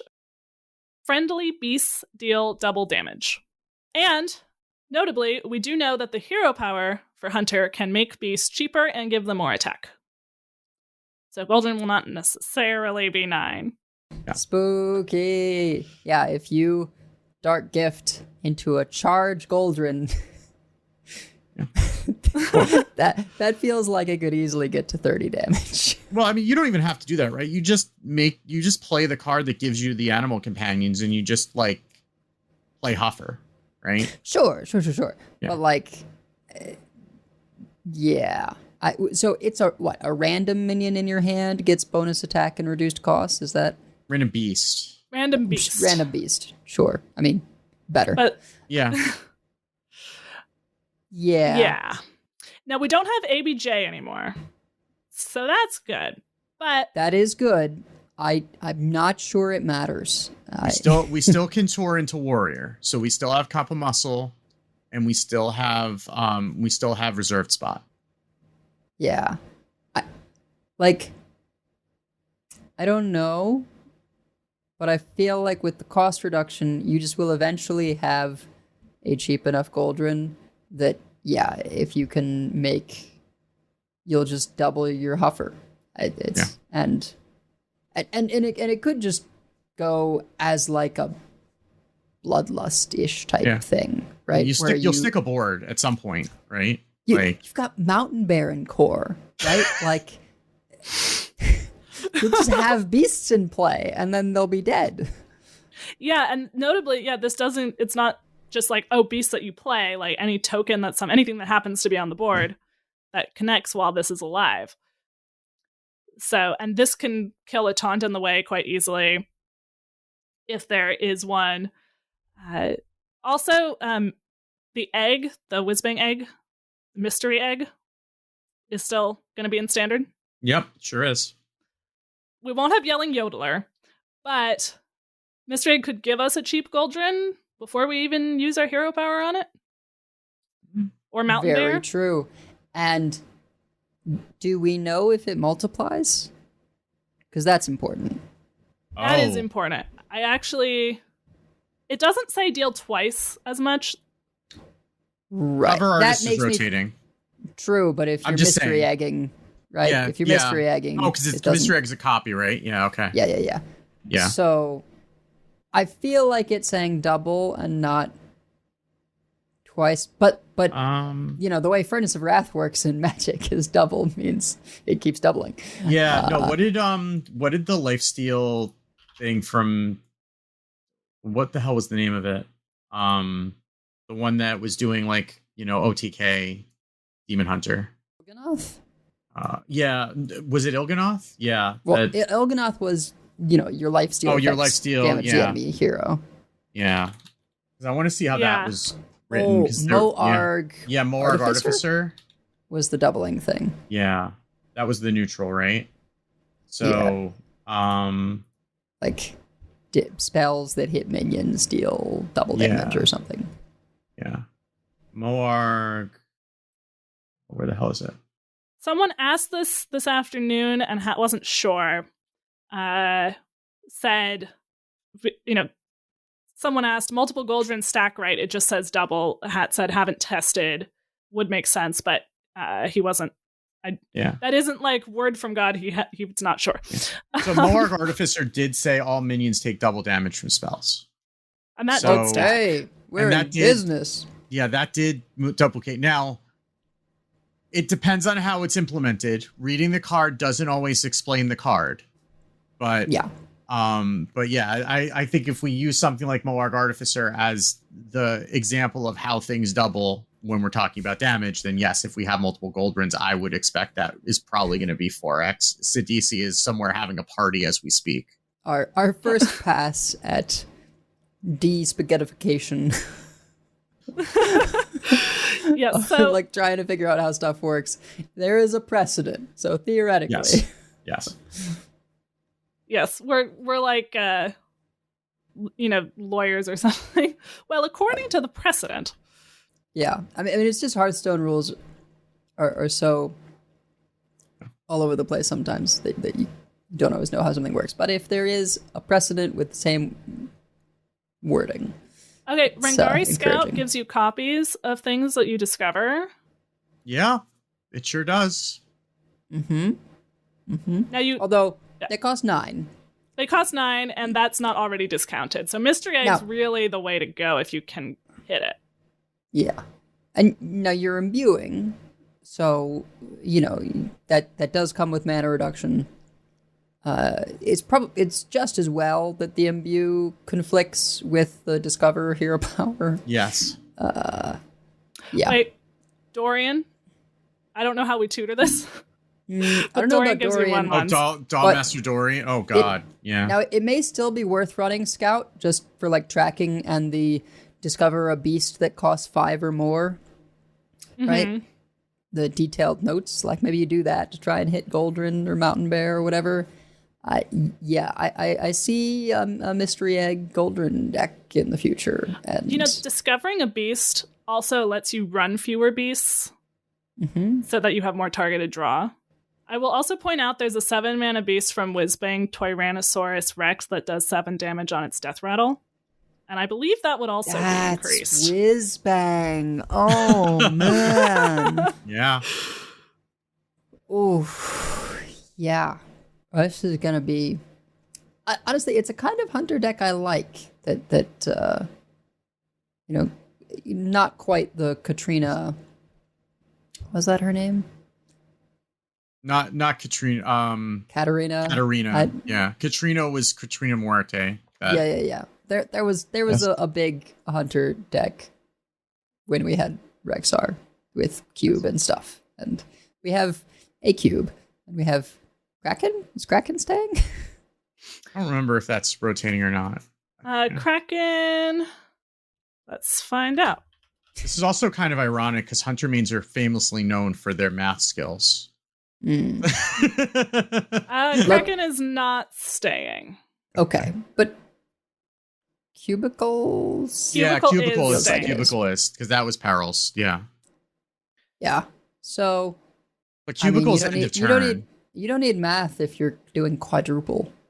It just is enough. You do sometimes need. You needed math with the Demon Hunter occasionally. Like I remember printing out those infographics of like how the math worked because like when you have to kill somebody from 30, you need to be able to do a little bit more like the basic arithmetic to get there. But this is different. Like you'll run ability to get Huffer, but I think you'll also just have like Mountain Bear, and it's like, oh, you let 5 cubs stick that all deal 2 damage, and now they all deal 8 damage. Yeah. I guess just start playing Balatro to train yourself, I suppose, and just add up the board and then times 4. Times 2 or times 4. Times 8 if you somehow really get 3 of them. I suppose you could like Mystery Egg on 4, and if they don't kill it, you Cubicle on 5. Yeah. Yes. Then you get another one, and you have the mini. Yeah. So there are options. I am excited to see what the rest of the Hunter set looks like, because I've liked bigger hunters before, even though you would think I like all the really token ones, and I do. I also like the big hunters. They're mid-range. Oh, you said the Ed word. Oh no. I said it. I think this is the second time I've said it in the same episode. But we also have some other things going on. I suppose we can talk about a couple of these neutrals. We talked about Ysera. We haven't talked about the neutral legendary spell Shaladrossel. Oh yeah. If that's how you pronounce it yet. Lot. Yeah. Let's give that one 10 minutes. Not actually. I don't think it's that bad. But yeah, Shaladrossel is, I believe, the only corrupt card in this set. Could be wrong, but I mean it's definitely the only card that actually, it doesn't have the corrupt keyword because that's a Dark Moon Fair thing, but it definitely says corrupt, and it gets corrupted when you it works play the a same card way. that it's doing corrupt cards without the corrupt keyword. Yeah. Yeah, this is what they do when they're like, guys, it's not back. we wanted to do the thing one time. Yeah. They've done this with, what was it, Echo and Twins. Have they done it with Twin Spell? I feel, yeah, they've done it with stuff. Well, I mean, the drinks are effectively twin spells, right? Yeah. I mean, that's 7 mana nature spell, neutral, so anyone can run it, and Druid can discover it make it cost 2 less. That's going to happen. Get all 5 dream cards. If you've played a higher cost card while holding this, corrupt them. So you have to play an 8 cost card. So this is a Druid card in addition to being a neutral card. But yeah, the originals. The originals are just the original Ysera dream cards. We've seen them a million times. Exactly. Yeah, and the corrupted ones are more. Gross. I think they're the gross same is the cost. word that you're looking for. Yes. They're the same cost, which is wild. But instead of Laughing Sister, who's a 2 mana 3/5 elusive, you get a 2 mana 6 10 elusive. Oh yeah, and your hero is elusive just for that extra spice. Corrupted Awakening. This is the source of probably that bug with Ysera. Deal 5 damage to all enemies, especially Ysera. So if they have an Ysera in play, I don't know if that means she takes 10 damage. I think that's what I believe. That's what it means. And also, by the way, enemies, not minions. Yeah. So because Ysera's Awakening hit the entire board except for Ysera, this only hits your opponent's board and their face. Well, and their face. You know, the original Ysera Awakens used to hit both players' faces, and then they made it, different. Once there was a thing that automatically gave you everything, they were like, okay, this isn't going to hit face anymore. Yeah, but this one hits face again, and it only hits your opponent, not you. Yeah. Corrupted Drake. The difference is more stark on the minions. Still 4 mana. Dragon. 14/12. You've heard of 4 mana 7/7. Have you heard of 4 mana 14/12? I mean, you got to do steps, right? You got to play an 8 cost and then a 7 cost spell that doesn't do anything the turn you play it. So you're doing a lot of work here. In fairness, my 15/15s cost 0. So, 4 mana seems like it's a bit expensive. But you know what? It's okay that you are playing a 7 mana spell that doesn't do anything because you get a Corrupted Dream. 0 mana, shuffle a minion into its owner's deck. So you're no longer bouncing it, you're shuffling it. Solid. And then Corrupted Nightmare, 0 cost. Give a minion +5/+5 and immune this turn. And also it doesn't die after the turn, unlike regular Nightmare. Right. Or this turn when it runs into something because it can't be killed. Yeah. So I do feel that the difference is most stark on the minions still, because there's not stats to double on the spells. But the spells are definitely upgraded. Laughing Sister is just absurd to me. That they were just like, you know what? I know it's huge and elusive, but what if we just made it give the hero elusive too? What if just, that sounds like someone that's laughing at you. That's what that is. Ironically, it's probably going to be easier to remove that at the point in the game where you're playing it than normal, because all the big board clears are going to be online at that point. So that's not the issue, Wicked. The issue with this card is you play it against the deck that is now in the burn your face off stage of play. Yeah. And they can't do it. They just can't do it. I mean, so if you're playing, you play an 8 cost. So you're usually playing this on 9 mana if you've corrupted it, right? And so then you get 2 0 costs, right? You get both. You can shuffle a minion into the owner's deck. So if you're being faced with anything, never mind. You can give your own minion +5/+5 and immune this turn, and you get to pick either Corrupted Laughing Sister or Corrupted Awakening on that turn. Now, I will temper this a little bit. As someone who spent way more time than he really ought to have trying to make Corrupt Priest work, right? This is still extremely slow. First of all, keep in mind, you need to have 5 open slots in your hand for this, which can be an issue when you are playing cards that cost 8 and 9 mana, right? So do be aware of that. And then you do need to be able to play that and then play this. So this is going to require some setup. It is not the kind of thing that is easy to do. And usually you're not running a ton of cards that cost more than 7 in your deck. So you need to have this in your hand and have a card that costs 8, 9, or 10, or 12, I guess, if you're still playing StarCraft stuff. And then play the other card before this one. There are more steps than it looks like. This looks bananas. It is not going to it will happen. It's not going to happen as often as you might think it will. And there are going to be times when you're sitting here and it's like, well, I guess I need to play this for the boring versions because otherwise I'm going to die.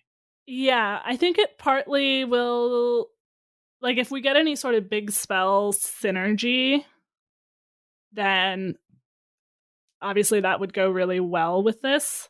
For your consideration, as always, Druid coming in with Sleep Under the Stars, nerfed to 8 mana.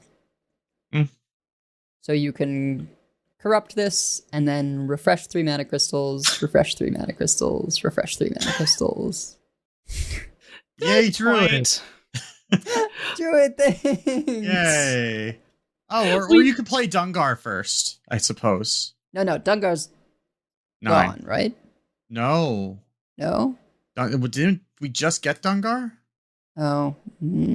Yeah, I'm pretty sure Well- Dungar is not gone. Let's see. Well, the good targets are gone, right? There's no more Titan. Ziliax is still there. We've got WoW gods in this expansion. Stop. Listen, you poked the bear when you started doing rogue things. They totally will run it. You're right. Yeah, And they have Space Why Rock. not? It's a legendary spell that gives them more stuff. So It gives them Dungar some will face be damage. worse in a 4-set meta because there are going to be fewer expansions to choose from. It will be worse there, but it's still going to be a thing. Although, I guess it'll depend highly on new ramp, right? Because the gift is going away. Well, we do have, for example, we have some sort of there's a new card, Tranquil Treant, 2 mana, 2/2, Death Rattle. Both players gain an empty mana crystal. That's obviously a lot worse than some of the other ramp that we've had. We have a couple things that kind of synergize with big spells. So Fey Trickster, 3 mana, 2/4 dragon, Death Rattle, draw a spell that costs 5 or more. Animated Moonwell, 3 mana, 1/4 elemental. After you cast a spell, gain attack equal to its cost.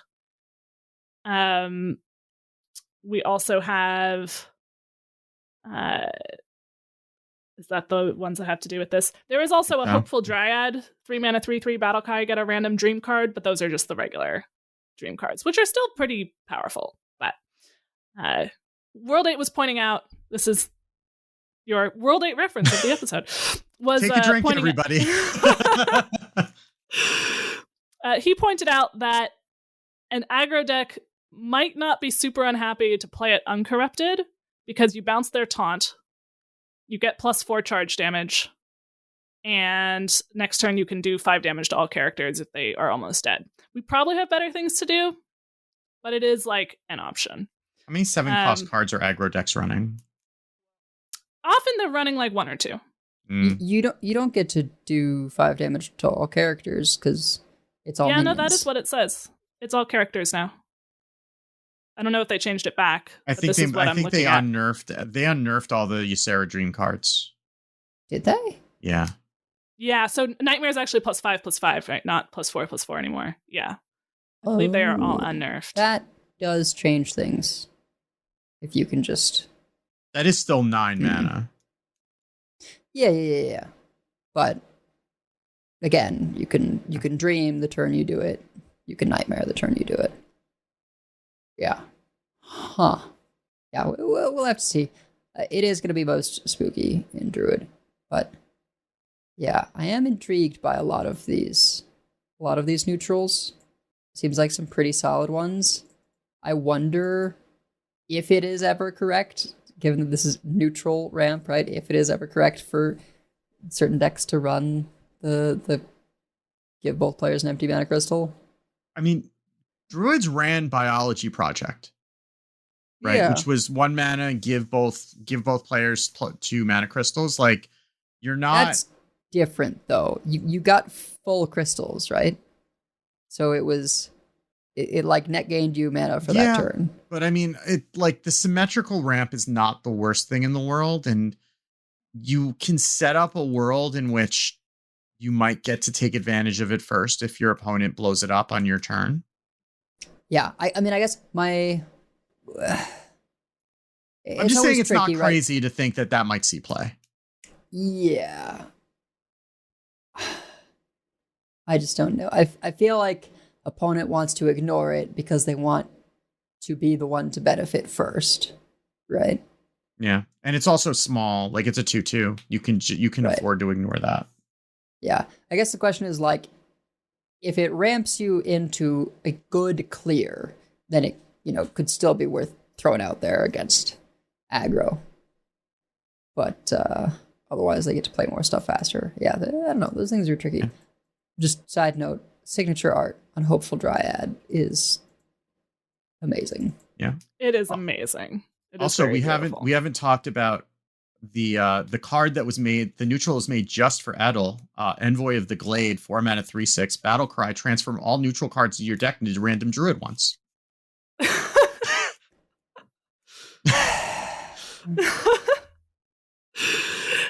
Every once in a while. Isn't this a rogue card? Probably. I'm actually most interested in the big old dragon, Briarspawn Drake. 10 mana, 12/7 dragon. At the end of your turn, attack a random enemy minion. Excess damage hits the enemy hero. I know it's not going to be worth it, but it'll be so funny. In Dungar, it's going to be worth it. Stop it. I'm not joking.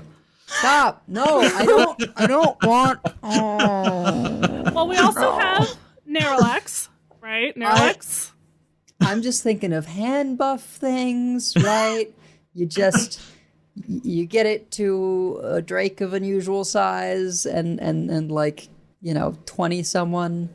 You're over here putting that Dungar nonsense out in the world. I mean, I'm just thinking, what's the grossest thing that they're going to pick from this expansion? And that looks like it's a top 3. Yep. Nope. You are correct. Look, at least they can't refresh mana anymore. I do think that's a big deal. Yeah. So, I mean, that kind of transitions us into, there is obviously a lot of dragon synergy. We have both kind of small dragons and big dragons. So, like, the Phase Trickster that draws a spell that costs 5 or more is a dragon, if you are ramping into something particular. We have a 2 mana, 1/4 dragon, Petal Peddler, also neutral. At the end of your turn, give another random friendly dragon +1/+1. So it's like... nuts. Yeah. What? That's the Zarimi card. Yeah. Now, unfortunately, we do not have Whelp Wrangler anymore. She was Badlands. But it's still nuts. We have, in sort of mid-cost dragons, Illusory Greenwing is a 4 mana, 4/5 dragon with Taunt, Death Rattle. Shuffle 2 4/5 dragons with Taunt into your deck that are summoned when drawn. We also have Tormented Dreadwing, 5 mana, 5/5 dragon, Death Rattle, draw 2 dragons and reduce their cost by 1. There's a lot of Death Rattles, which is not what I'm used to. And I wonder if like that plus not bringing Shard back and a bunch of the stuff that rotates out, I'm wondering if they're going to let Death Rattles breathe a little more, Yeah, there's still Bob. There is still Bob. But there's only one of him. I mean, you're going to have to hard run Hex and Shaman now, at least. His gift's going to be going away. That's true. Yeah. Yes. We have, and, in terms of, like, other big dragons that we have in other classes, so, like, Warrior, it still has, by the way, Draconic Delicacy, the one that didn't work for Sandwich Warrior, because Sandwich Warrior didn't work, but, like, it's still probably a good card. It's an 8 mana, 6/6 dragon with Rush Elusive, can only take 1 damage at a time. If you discount that, or you play it for 1 with Neralax, seems pretty decent. They're also getting a new minion, Afflicted Devastator, which is a 4 mana, 6/6 dragon. Battle Cry, deal 3 damage to all other friendly minions, and Death Rattle, deal 3 damage to all enemy minions. So that is kind of awkward. Well, it depends. If we're getting in Rage Warrior things, then that might not be so bad. We did get in Rage Warrior stuff in core. Yeah. I also am envisioning egg things. Egg things are Death Rattle things with this, like, because we are getting sort of Death Rattle stuff on the dragons, as you just mentioned. Yeah. And if there's any way to summon it without playing it from hand, right, then that's great. Interesting, yeah. I don't know if Warrior has ways to do that, but if they can, then that's something that'll be a likely target for it. Yeah. Yeah, and then we have, like, some dragons that are staying. So we will still have Gift Wrap Whelp and Fairy Dragon and Cheese Dragon for small dragons that are neutral. We have Adaptive Amalgam, and I'm actually hoping we do finally get an Adaptive Amalgam deck. Yeah. It's Would always be hard nice. when like Bob exists, but it would be fun, and a lot of things can buff or care about having dragons. We also have Curator, and Curator will just like always tutor your Amalgam, so Yep. that's pretty cool. The Whelp Wrangler is rotating, just for your Zarimi update. That's one thing that you do want to be aware of, is that was a source of repeated dragon generation, and that's going to be going. But Priest does have somewhat more expensive dragon generation. A new card called Selenic Drake. 4 mana 3/6 dragon. Elusive, at the end of your turn, get a random dragon. That seems solid. Yeah. I mean, it's not going to screw up your scale replica draws, right? Because it costs 4, so it costs less than both Zarimi and the ceramic Clay Matriarch. Clay Matriarch. Yeah, I don't know why I thought ceramic, but I was close. But you can tell how much I play, how much of that priest deck I play. But so it doesn't mess that up too much. It kind of replaces Whelp Wrangler by giving you additional dragons in your hand. Obviously, they're not going to cost 2, and that doesn't cost. Or they're not going to cost 1, and that doesn't cost 2, but it still gives you other dragons that you can play to trigger Zarimi.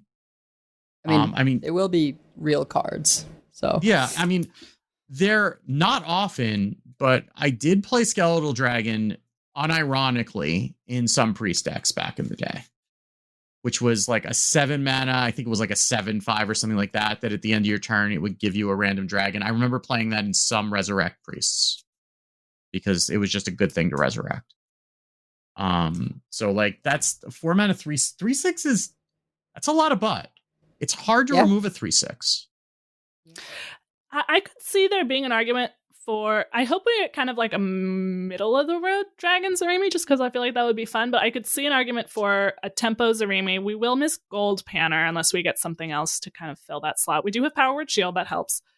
But I could also see it, depending on the control package, if we get one for Priest, what kind of control tools we get. We did get a couple of good things in core. There being like a slower dragon Zarimi. That, I mean, we can talk, like, I don't know whether we're supposed to be doing the new Priest Wildcard Legendary or not, but a lot of things that are expensive are a lot better when you're doing them on your extra turn. Yeah, but do note that the Alex Ceaseless win con is gone, because Alex is going out of core.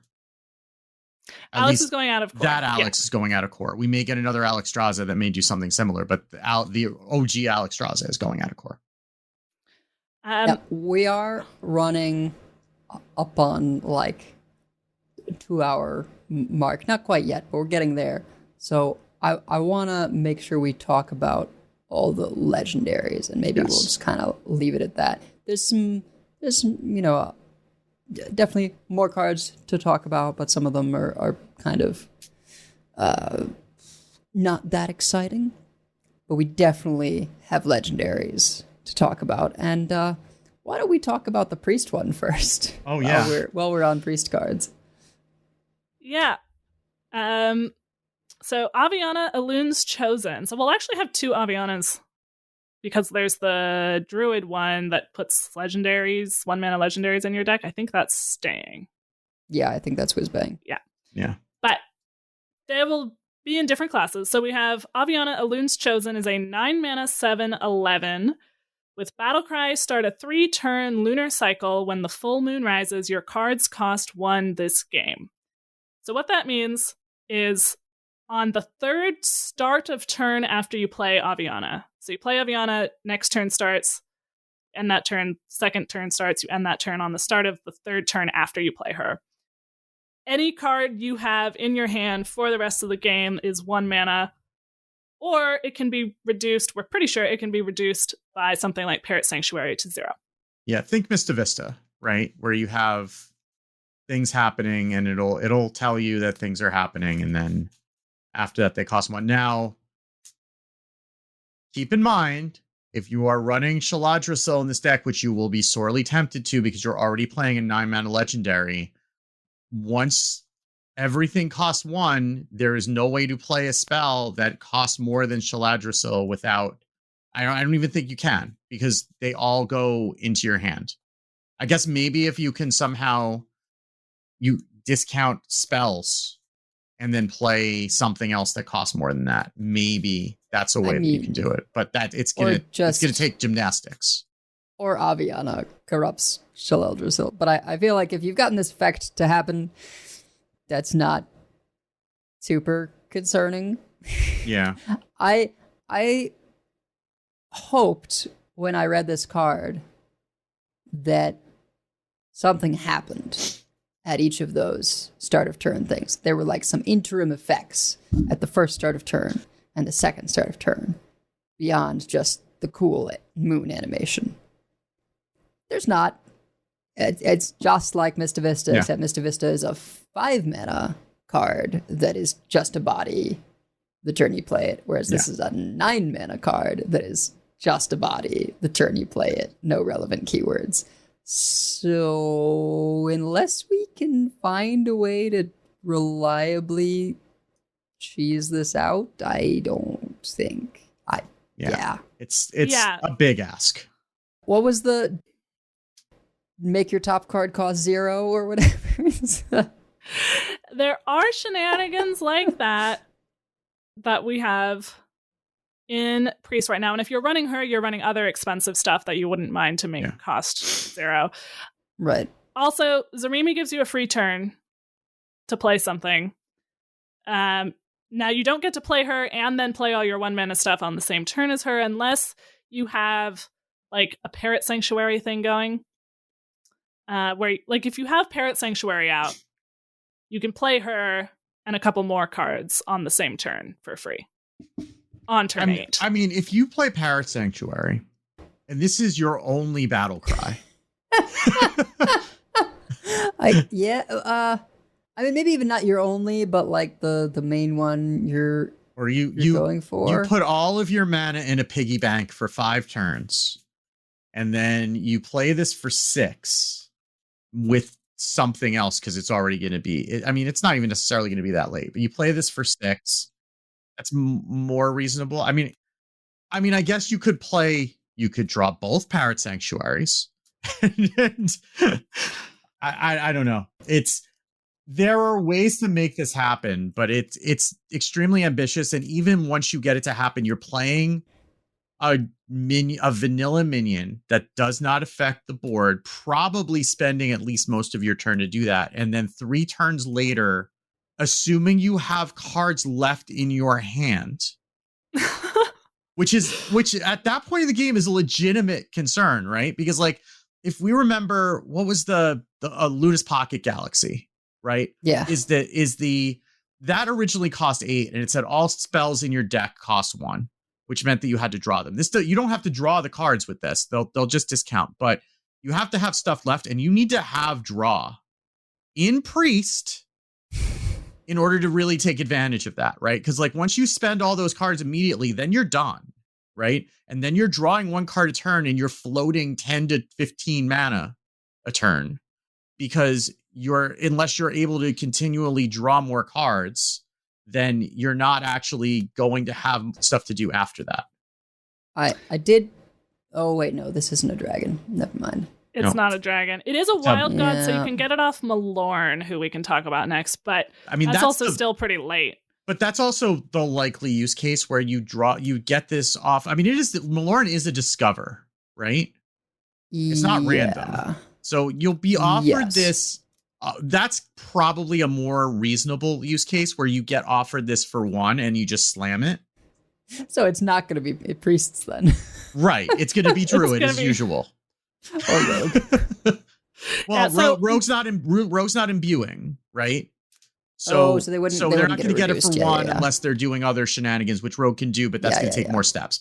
But Druid will imbue, and Druid can do this for 1.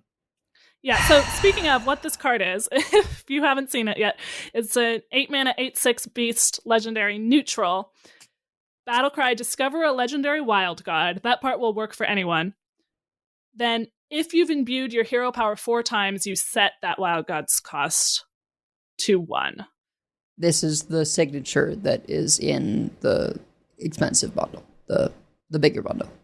So if you don't mind spending 9 or whatever for the Wild God, you can run this in anything, but it definitely is better if you've imbued your hero power 4 times.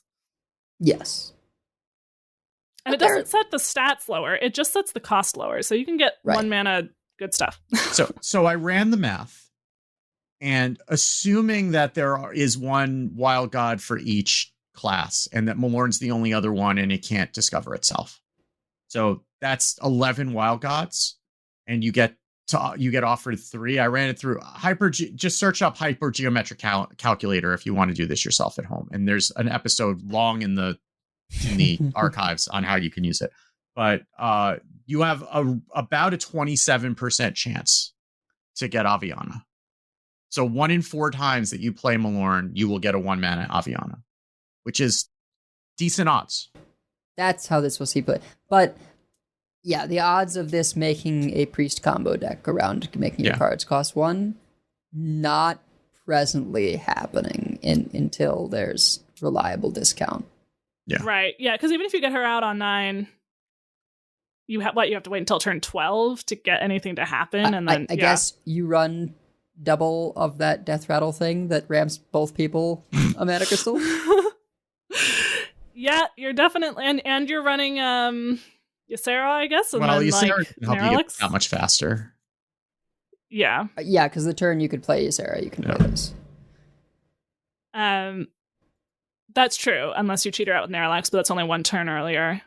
Man, I'm really curious about that neutral ramp thing, because that could be very transformative when it comes to slower decks if they get good clears, right? I feel like you need to have really good clears to be willing to give both people a mana crystal, but it could if you do, it fairly could be very transformative. Good for you. This unsuspecting little death rattle 2/2.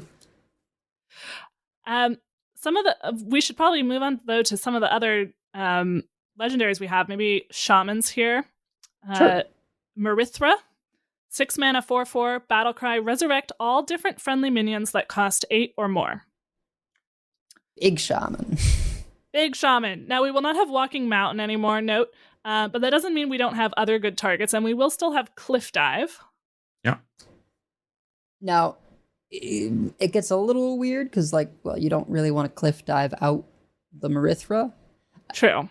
I think the sort of design intent here, right, is, the Imbue Shaman hero power is evolve. You evolve into big things, particularly once you've imbued a bunch and your hero power evolves 4 stages or whatever. Then you'll have evolved into a bunch of random big stuff, and you can Marithra to bring it back. This also works with just a Nebula deck. That's true. Also, Alakir is still in standard. Yep. So just saying is all. And it does say different though, so you can't just get. You're gonna get an Alakir, but you're likely to get an Alakir, right? You could also get Octosari, I suppose. You could get Splitting Space Rock, but you would have had to get one somehow. Ragnaros the Fire Lord. There we go. Yep. I do hope someone does that, because that's just classic. The Linny will do that for us. That's fine. So you really don't even need to ask her very nicely, and she'll just do it. But I think you're right that we're trying to evolve into things for her. I mean, it works for both, right? You could evolve into things, or you can run things like Nebula, which guaranteed gives you 8 drops. And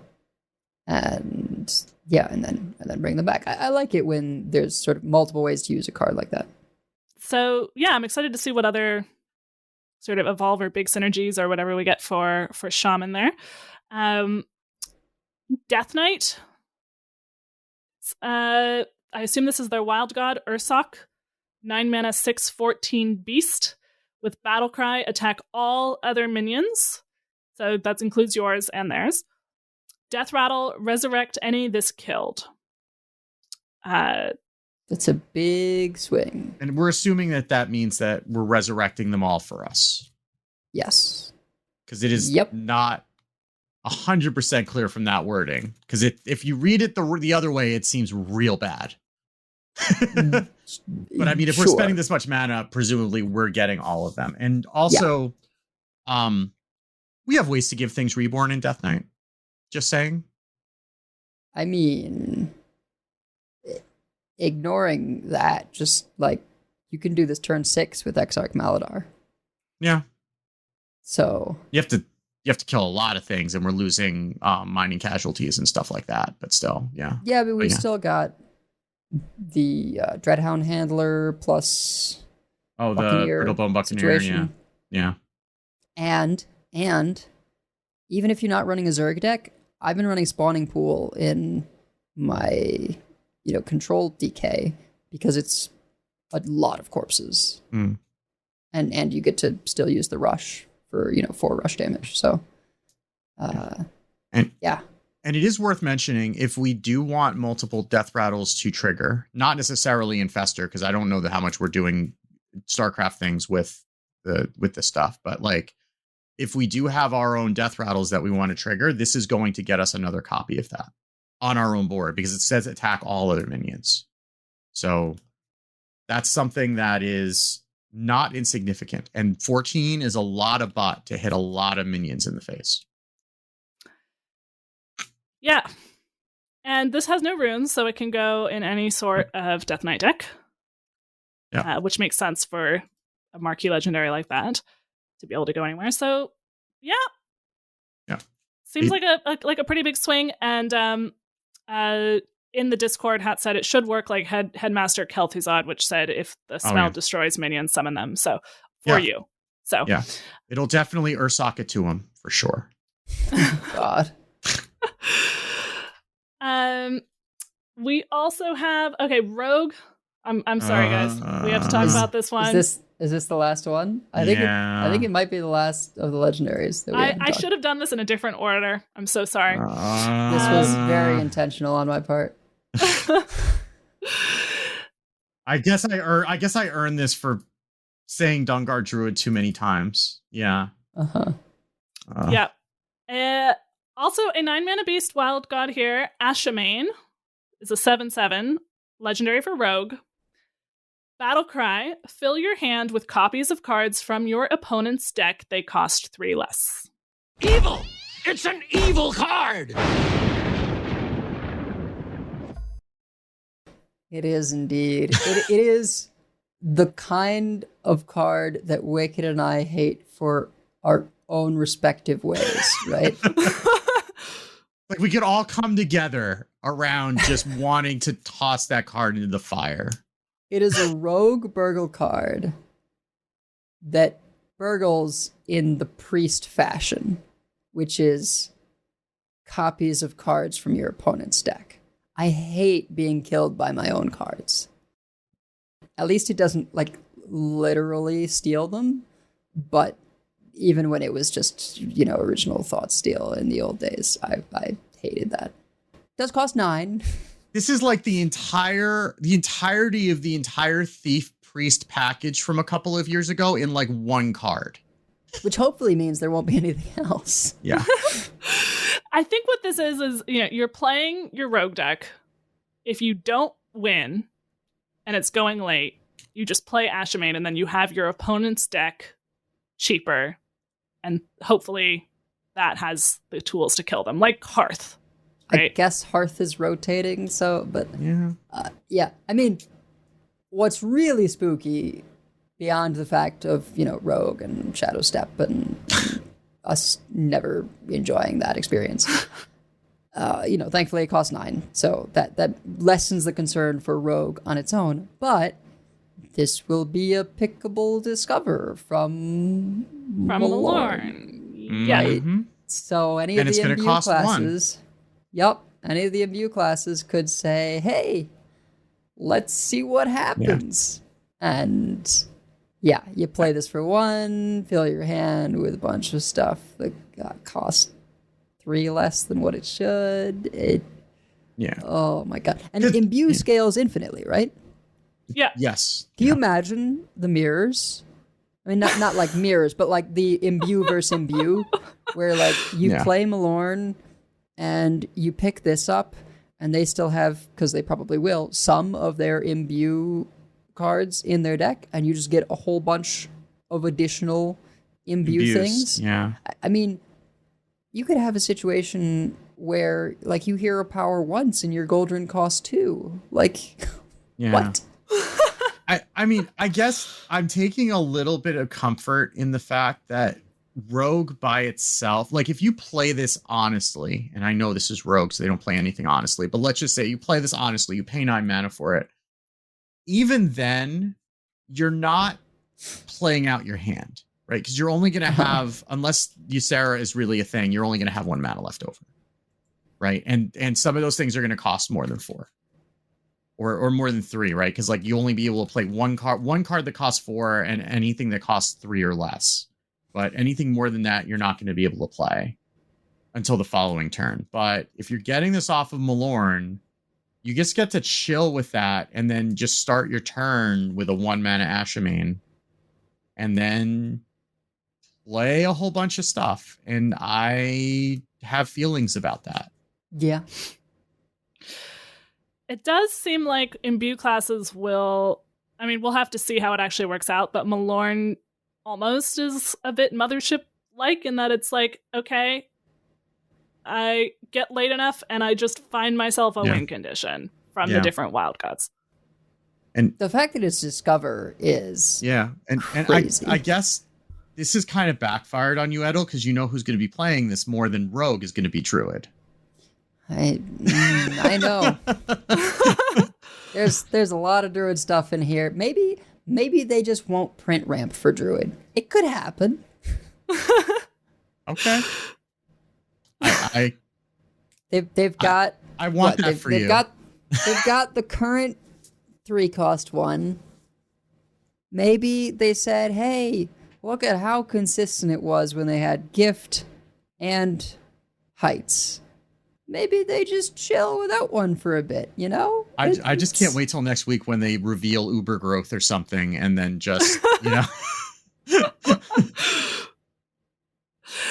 Ridiculous hat. I hope no one actually thought they'd put Overgrowth in core. We wouldn't do that. No. Why would we put Overgrowth in core when we can make something even better? Exactly. I actually, if they don't, though, I do want to start calling Ysera Uber Growth because I feel like that is kind of what it is. Okay. All right. Well, there's minor cards that we'll talk about if they become relevant later on, but I think that will do it for us. Yeah. Yeah, I mean, we may report on things as part of the greater, you know, looking at the class as a whole. Again, it's this weirdness of we haven't gotten class by class, so it's a little more challenging to see the big picture. But we have many folks we'd like to thank. Check out our thanks section on the website at Concede.com, where you can also find our contact info, our show notes, and our Patreon information. You can monetarily support our show at patreon.com/CoinConcede. Join us every week live by following us on Twitch at twitch.coinconcede.com. Join our community chats in our Discord at discord.coinconcede.com. And write into our email at coinconcede@gmail.com. Follow us on Blue Sky at CoinConcede. And if you'd like some CC swag, head on over to our shop at shop.coinconcede.com. CoinConcedes. Well, I'll start by conceding to Blizzard for, as usual, giving us, you know, advance access to the cards so we can cover more of them in an episode like this, because it would have been kind of spotty with the cards that we were going to have. It probably would have been a shorter episode, but it was going to be a little bit spotty with the cards that we had without including Fridays. So we do appreciate that. I'm also going to coin concede to Mother Nature for forcing me to stay inside, thanks to having snow followed by ice followed by freezing rain on Sunday to keep me from going to the game store and instead finish my taxes. So, you know, that's taking lemons and making lemonade. But yeah, don't do that again. But thank you, I suppose.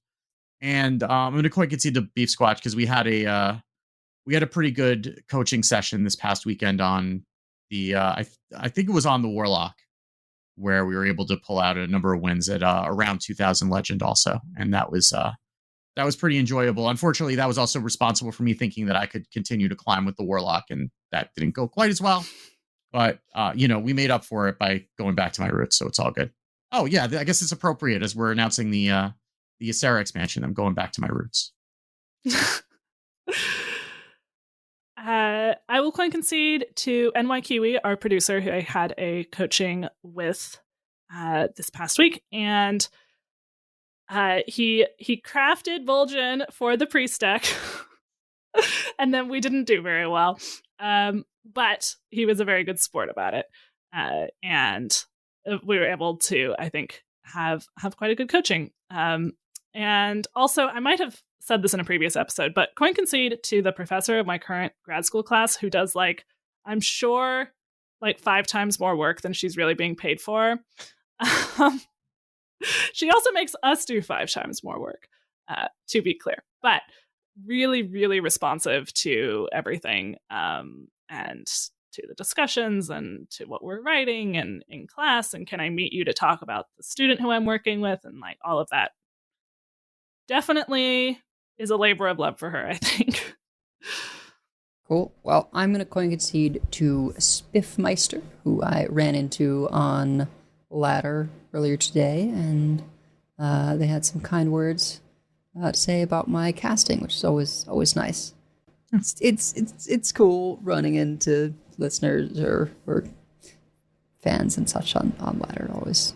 Always more fun than what I know is the average person's experience of running into someone on Ladder and having a friend request. So. Yeah, and this is not fishing for compliments, but it is your creators, the creators that you appreciate, probably don't hear that enough in general, as much as you would think that they do. So it's always a good thing to tell, creators that you follow that you appreciate their work. So even if you kick our butts on Ladder. Well, yes, that does soften the blow. But yeah.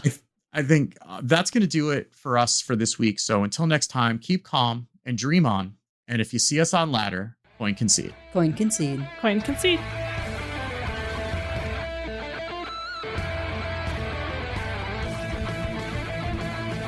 All life must end. I yield for now.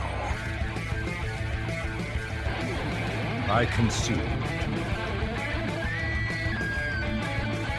Well fought. I concede. You win this one. The victory is yours. You have bested Imbue. I give up. You win this one, friend. You win this time. I choose death.